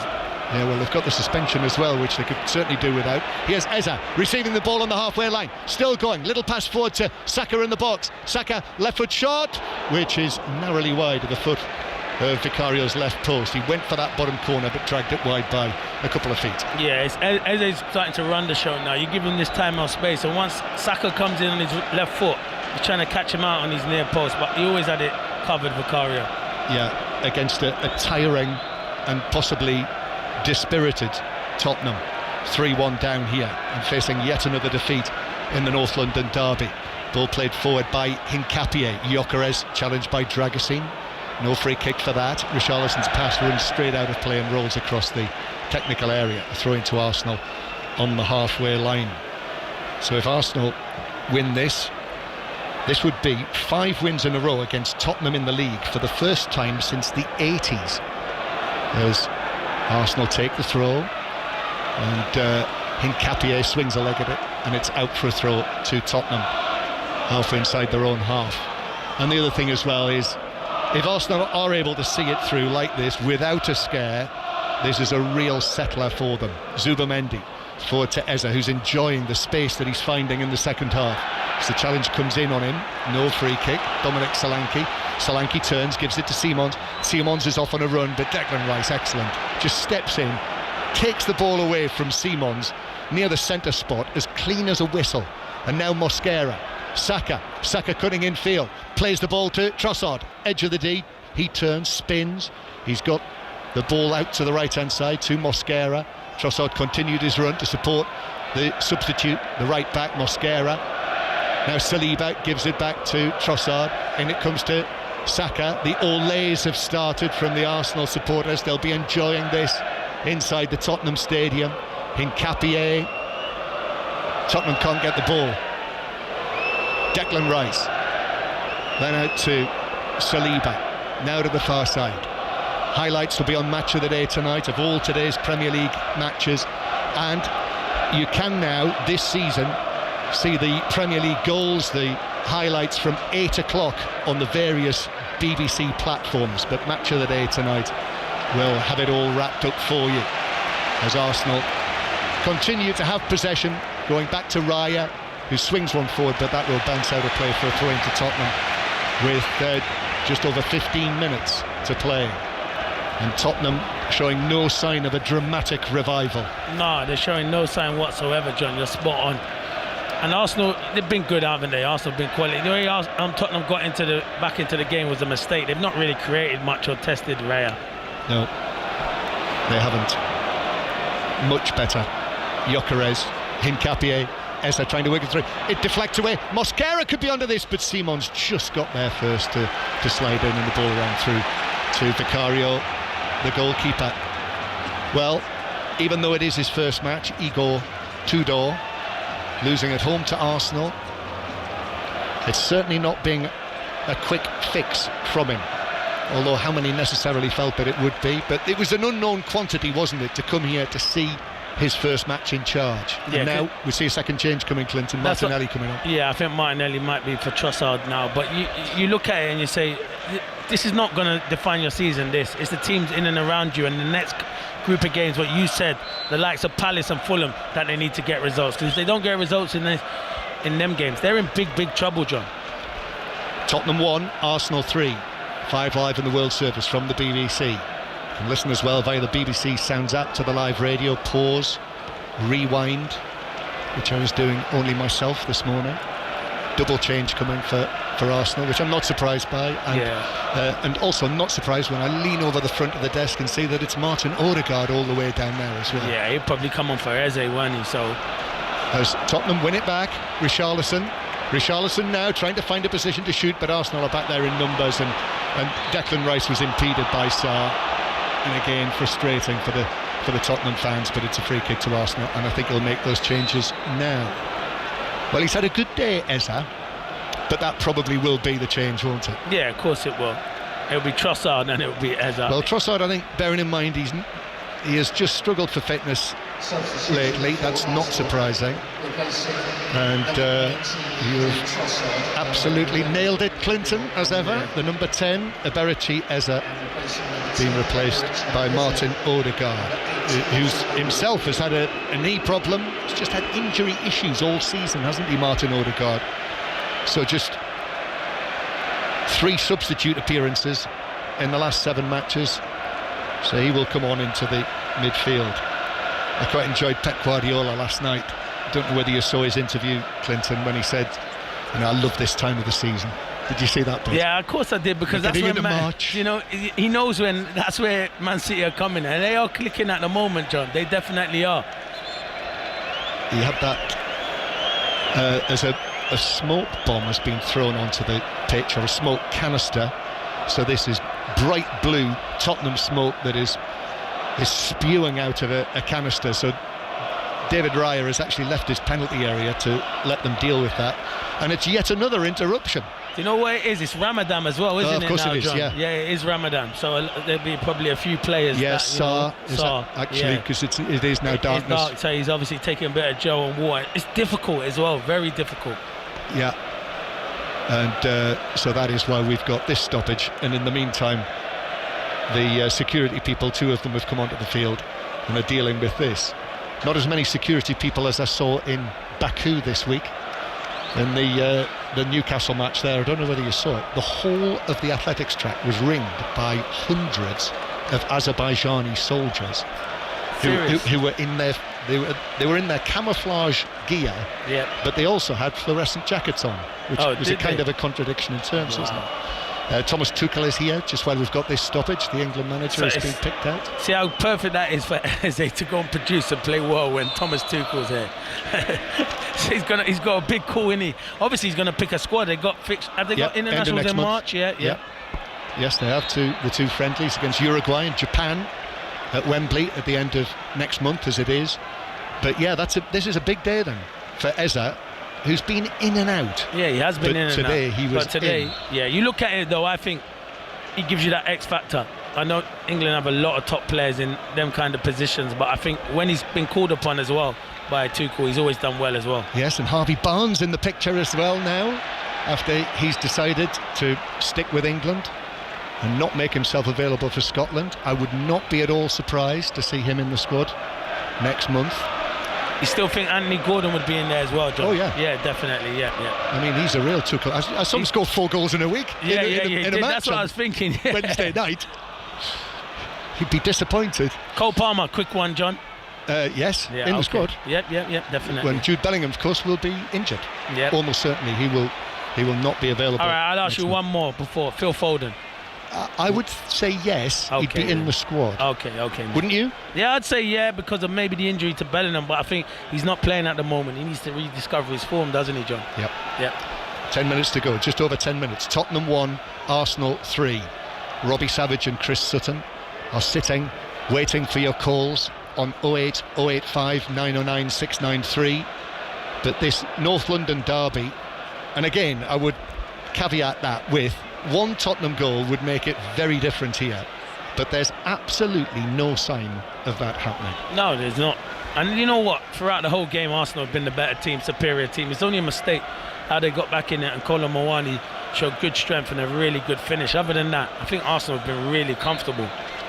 And really, the top line is what a good response this has been to the way that they collapsed, in inverted commas, to the 2-2 draw against Wolves on Wednesday night, and to come here as well to the Tottenham Stadium and do this, get this result as Dragusin plays the ball into Gyökeres and it bounces away behind for a goal kick to Spurs. John, and Tottenham can't afford to lose their captain, and he's going to be missing another 2 or 3 games because of his ill discipline. And that is what I'm saying. This is number 2 from 4. Exactly, so he's still got another 2 against Fulham and Crystal Palace, 2 huge games. 5 Live. We will be at St James's Park despite Newcastle's 6-1 lead to bring you commentary on the second leg on Tuesday night, but it's a busy night of football, that, so we will have the commentary and all of the goals from all of the other top matches. Dragusin heading the ball down and pushing and shoving with Gyökeres. Ball out of play off the Romanian. It's a throw into Arsenal down the right. And 5 Live Sport tomorrow night, Monday night, so it will be a Monday night club with Mark Chapman, of course, Chris Sutton, Rory Smith, and Theo Walcott is on tomorrow night. I saw him here earlier, here working for TV, so I have seen him here, Theo. I thought it was the busiest media room at Tottenham that I've ever seen. Yeah, there was. As Martinelli goes down, doesn't win the free kick. Richarlison does win the free kick after Hincapié lands on him. But what a star-studded room it was as well. Who did I see? Yeah. Well, Emmanuel Adebayor was there, Jermaine Defoe. Yeah, there was big names in Peter there. Schmeichel? Yes, Peter Schmeichel I've seen as well. Although that's not unusual to see. No, Peter. We always see him here, don't we, John? Jan Molby as well, a great Jan Molby. There was a very good team in there. There was a very good team. Very, very, very good team. Yes. Gary Neville. Gary Neville? Yeah. as Tottenham are going to make another change. But I mean, the atmosphere now inside the stadium, as you can probably hear. And one more, Yap Stam. Brilliant centre half. Yeah, big Yam. He's the big Dutchman. That was his song. That's right. Next change, Palhinha is coming off, having played as one of the 3 central defenders, and Matthias Tell is coming off. So he's sending on another forward. So Richarlison is on there, Tell, Solanke, Simons, and whether it's going to make any discernible difference for Tottenham, I'm not 100% sure. Gabriel launching it forward, but that just bounces out of play. And the way that this match has gone, you know, the atmosphere was excellent in the first half. Before the match, the welcome for Igor Tudor, but as he rightly said in his programme notes today, the first sentence was, the situation we find ourselves in is not easy, but there is no time for excuses. The current position is not acceptable to anyone. No, it's not. It's nowhere near good enough, to be fair. And I don't even think the hierarchy really wanted to sack Thomas Frank, you know, John, by all the noise that I could hear. They didn't really want to, but they had to, because he'd lost the fan base massively. Yeah. Sadly for him. He'll be back now. Oh, without question. Yeah. Hopefully not too soon, I would say. There's Bissouma. I'd take him at Sellers Park for sure. I bet you would. As Sarr plays the ball out towards the left-hand side. And the reason I say that is I just wonder whether Thomas Frank, after this, maybe needs a little bit of time. Yeah, I think all managers, good managers, need a bit of a break, regroup, and then you go again. And that's to the summer. I think he'll wait till the summer, John. Yeah. I think you're right. 8 months, 38 matches in the job. And that after, well, 7 years, almost 7 years as the head coach at Brentford. Ball played forward by Spence. Solanke is going to get this back. Solanke takes it back out of the penalty area. Tottenham searching for that goal, but Spence up against Nketiah, gets the ball across, deflected. Richarlison, Raya dives back and claws it away right on the goal line. Oh, wow. It deflected off him. It seemed it was rolling in. Brilliant reaction from Raya to turn, fling himself down, and with his right hand sweep it away off the line and prevent that goal that would give Tottenham away back. Yeah, you thought Richarlison did well at that near post, and yeah, David Raya does ever so well to keep that out, because that would have been game on with 6 minutes to go, John. And that is what Arsenal have to guard against. But a brilliant piece of goalkeeping. He was at fault, wasn't he, the other night? Here's the corner for Tottenham, and the whistle goes as it was delivered by Simons. The whistle went. The referee spotted something in there. It's caught by Raya, who is, I think, quite disappointed that Tottenham are going to be given a second chance with this. But after that, you know, the unfortunate way, the mistake, David Raya was involved in that. At Molineux for the 2-2 goal, the Edozie goal. Well, that was an absolutely crucial intervention, and reaction time brilliant from the Arsenal goalkeeper. Yeah, it was. That's why he's one of the best around. We've seen him make spectacular saves so far this season.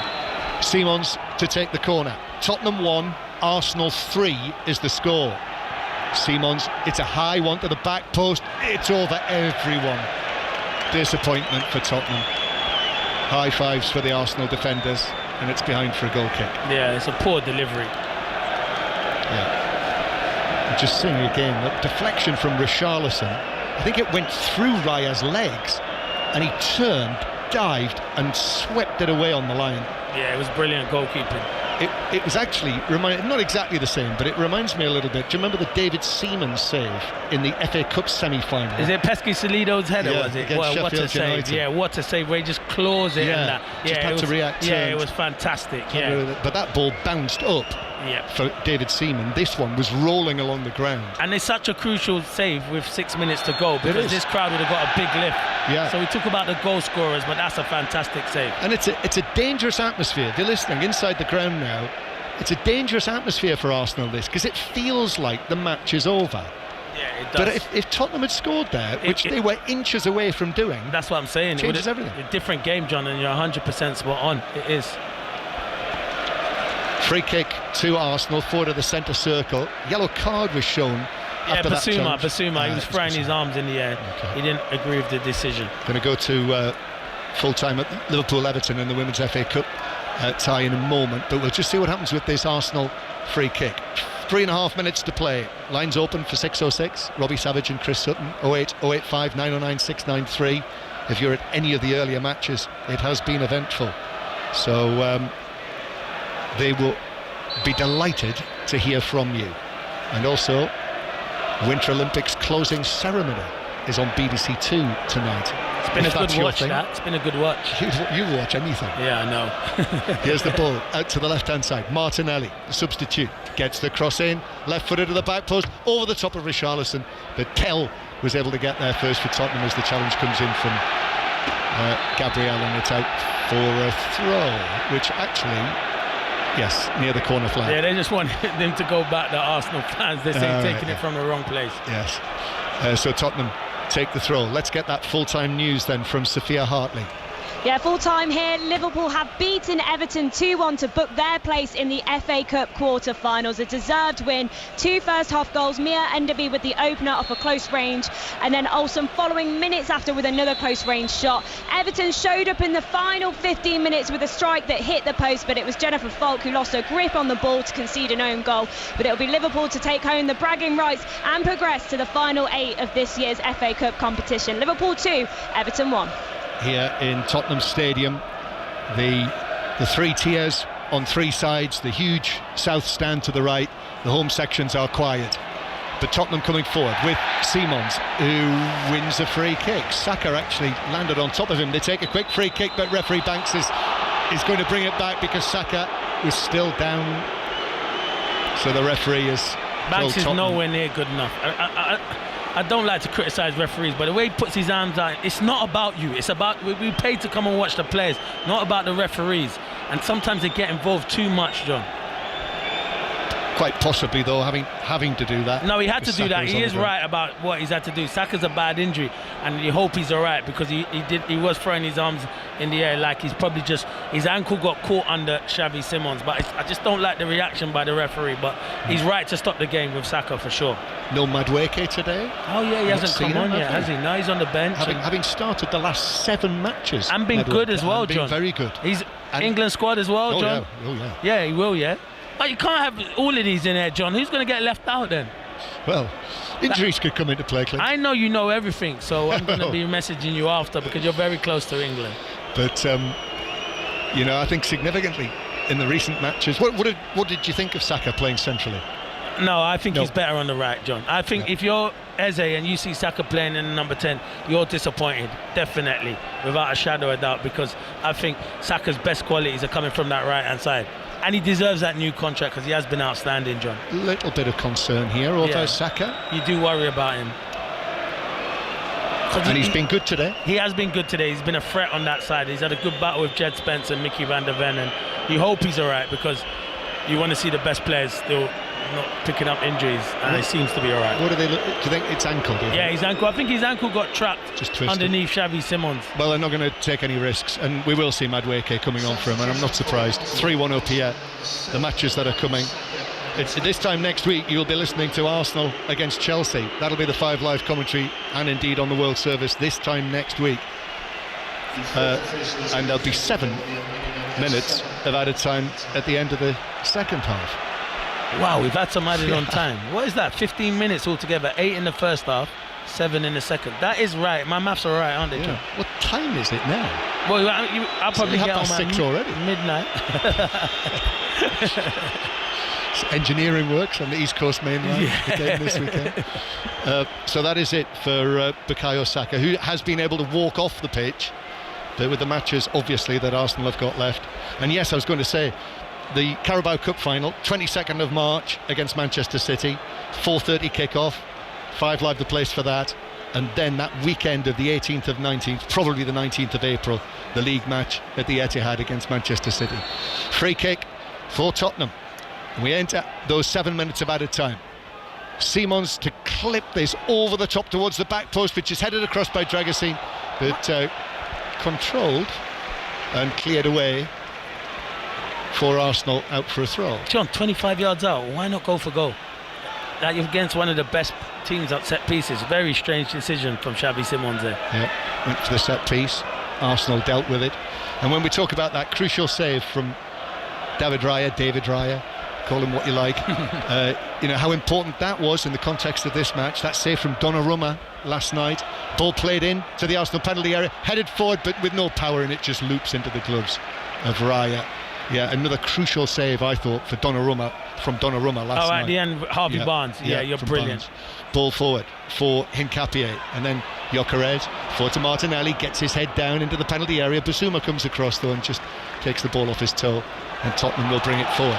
We've still got 5 minutes to play of this match. Mikel Arteta just coming out of his technical area, clapping his hands. He'll not be happy until this job is done. No, he knows. He saw it the other night against Wolves, even though it's 2 goals they need. He did see it the other night. And for Tottenham, this would extend their run, and they've not won yet in the Premier League in 2026. The only club in the Premier League not to win yet in this calendar year. So it would be 9 matches in the Premier League without a win, and a 5th consecutive defeat to Arsenal. That's bad enough, but also they'll have lost 4 in a row at home in the North London derby for the first time since the 1950s. So whichever way you look at it, it doesn't look good for Tottenham. No, it doesn't look good. I can't speak for all Tottenham fans, but the majority of them probably that were coming today didn't expect them to get anything with the amount of players that they've got out injured at the moment, John. Yeah, that's it. It is a huge factor, and I do feel, as I said several times for Thomas Frank, the fact that Kulusevski and Maddison did not play for him, and Solanke barely did. There's Tottenham with Jed Spence trying to work it away, but Declan Rice was in there. I mean, he made a mistake, Declan Rice, that led to the Tottenham goal, but it's been a very good performance from him in the midfield as well. Yeah, he's let it go out. That's what top players do. You make a mistake, the best make the mistake, but he just let that go out his head, and he's just been very good besides Zubimendi in that midfield. Arsenal send it forward. In the 4th minute of the 7 of added time, Arsenal on the way to victory again in the North London derby. Madueke to Odegaard. Now Gyökeres is in again. Gyökeres scores! Curls it past Vicario as he came out. He held off the challenge of Archie Gray. Now Gyökeres has scored 2 goals in the match, and we have a scoreline exactly the same as the earlier meeting this season. 4-1 to Arsenal in the North London derby, and that is comprehensive at home and away. Yeah, they're not good enough defensively, and you see this young Archie Gray gets in front of him, and he's not strong enough, young Archie Gray, but he's still at a young age, so I'm not going to be too critical of him, but it's good strength from Victor Gyökeres. If he doesn't score that first goal earlier, he doesn't score that. It's a fantastic finish. The way he just uses Archie Gray, leans on him and just bends it into that far corner. It's a fantastic finish, but that's why he's full of confidence at the moment. This could be the game that kick-starts him again. Yeah, it's a great little pass from Odegaard, and he can't get back at it, Archie Gray. It's good strength the way he holds him off. That's a really good finish. Yeah, and I think significantly as well for Arsenal, with Kai Havertz, pretty much back, although he's not involved today. But Gyökeres now firing. We can say that, I think, officially. 15 goals for Arsenal now. Yeah, that's good. That's a good return, to be fair, because we're very critical of him because he doesn't have enough touches, but he's born to score goals. And today he scored 2 really good goals. And the Arsenal supporters, what a week it's been for them. The archetypal roller coaster. It has. When everyone has pointed the finger at them and said, are they going to be good enough to hold off rampaging Manchester City after what happened at Molineux on Wednesday night? But this is some response here against depleted Tottenham, it should be added. So the ball bounces through to Raya, who's able to pick it up. Makes that Raya save as well on the goal line look all the more important. Definitely. There's Odegaard, who will get an assist for setting the goal up. Madueke is tripped by Richarlison, and it's a free kick to Arsenal. Well, referee Peter Banks might as well blow the whistle now. We've had almost 6 minutes of added time. Arsenal have got it won. They're going back 5 points clear at the top of the table. It's going to be a league double for a second consecutive season. But to win 4-1 at home and 4-1 away, 2 goals for Eza, so 5 across those 2 matches against Tottenham. For the young lad who was an Arsenal fan growing up, that's the stuff of dreams, isn't it? Your first Definitely. 2 North London derbies, scoring 5 goals. And Gyökeres with the other 2, 15 for Arsenal in all competitions, and that means he's hit double figures now in the Premier League this season. So not the numbers that he was able to put together yet for Sporting, but he is beginning to tick as Martinelli wins the ball back from Gray in the Tottenham defensive third, tried to win the corner, it didn't go out of play. Archie Gray now under pressure from Hincapié. Martinelli, they've won it back. Martinelli into the box, but Dragusin comes over and is able to rescue the situation and the ball and hit it away to the halfway line. And I make it, that is the 7 minutes are just about up. Lines open for 606 08 085 909 693. The weekend review will be on 5 Live tonight round about 8:30, and you will get that on BBC Sounds as well if you search Football Daily. And on there this week, the Michael Carrick interview as well with Mark Chapman, which I caught the early part of last night before I fell asleep. Not because of the interview, because it was late at night. Here's Solanke. I knew what you meant, definitely. Solanke to Spence, down the left. Spence takes it on. It deflects infield, and then the shot from, well, what an effort that was. It was bang on target from Matisse, from Sarr it was with the shot, but it was straight at the goalkeeper. And we've got the ball with Tottenham at the back. There is the final whistle, and Arsenal cheers and songs inside the Tottenham Stadium. What a win this has been. What a response for Mikel Arteta and his team. After all of the questions following Molineux on Wednesday night, they've done exactly what they did to Tottenham in November. They've won 4-1, but this one here at the home of their fiercest rivals. Yeah, it was a brilliant performance. Arsenal, that's the response you want, because the question marks over them. Have Arsenal, do they have the bottle for it? And yeah, coming here to Tottenham, it is a depleted Tottenham, but they can only beat what's in front of them, and I thought they were fantastic this afternoon. So a positive result, because Man City looked good against Newcastle. This is going to go right down to the wire, John. Yeah, talk about the pressure, the questions being asked of them. It felt last night that Manchester City were on the march. The heat was on. They were saying to Arsenal, come on, what are you going to do? Yeah. And today, bar the mistake that led to the Kolo Muani goal, which briefly made it 1-1. Arsenal have been very good. 2 goals from Eze, 2 from Gyökeres.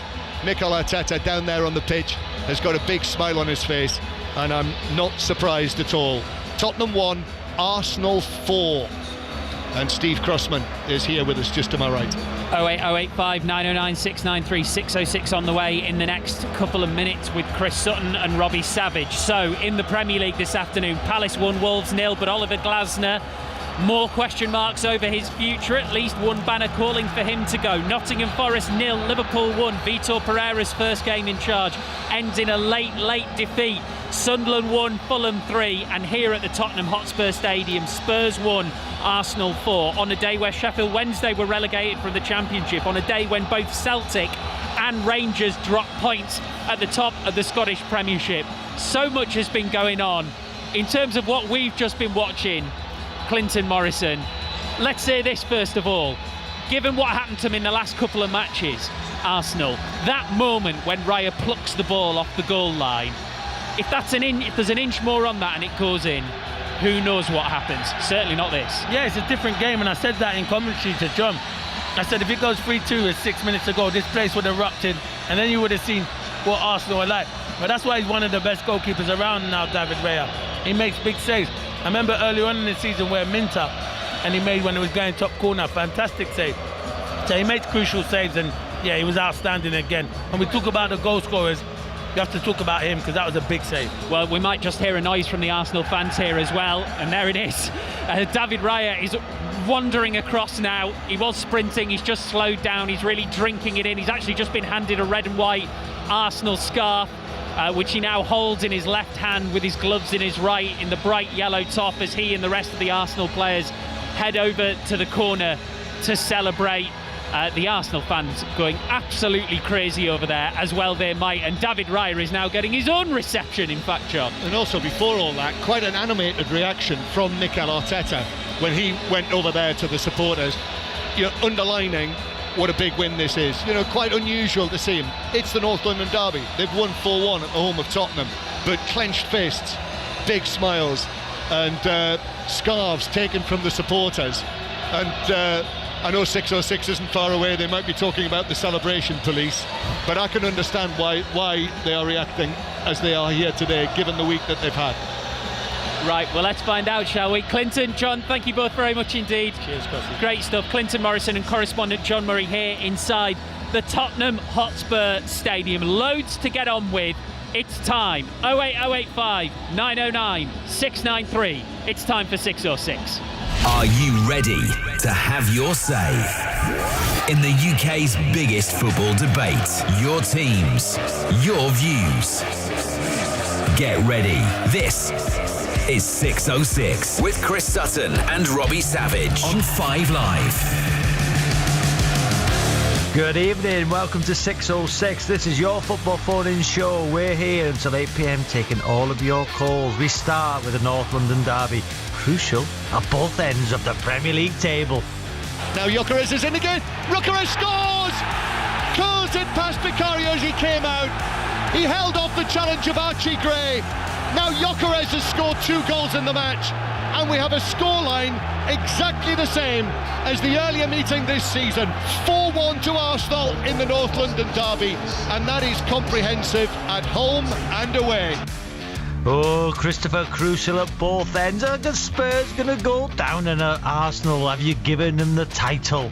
Well, I did a while ago, Rob. Slightly concerned with the over-celebrating at the end from the Arsenal players. I mean, celebrate at the end of the season when you've won the title. You will win the title. If you looked at my BBC predictions, Rob, I said Arsenal would win 3-0. I thought it would be comfortable, and Arsenal will go on from this. Let's hear from Arsenal fans and Tottenham fans. Your new manager, Igor Tudor, said it's 100% certain you'll stay up. Are you?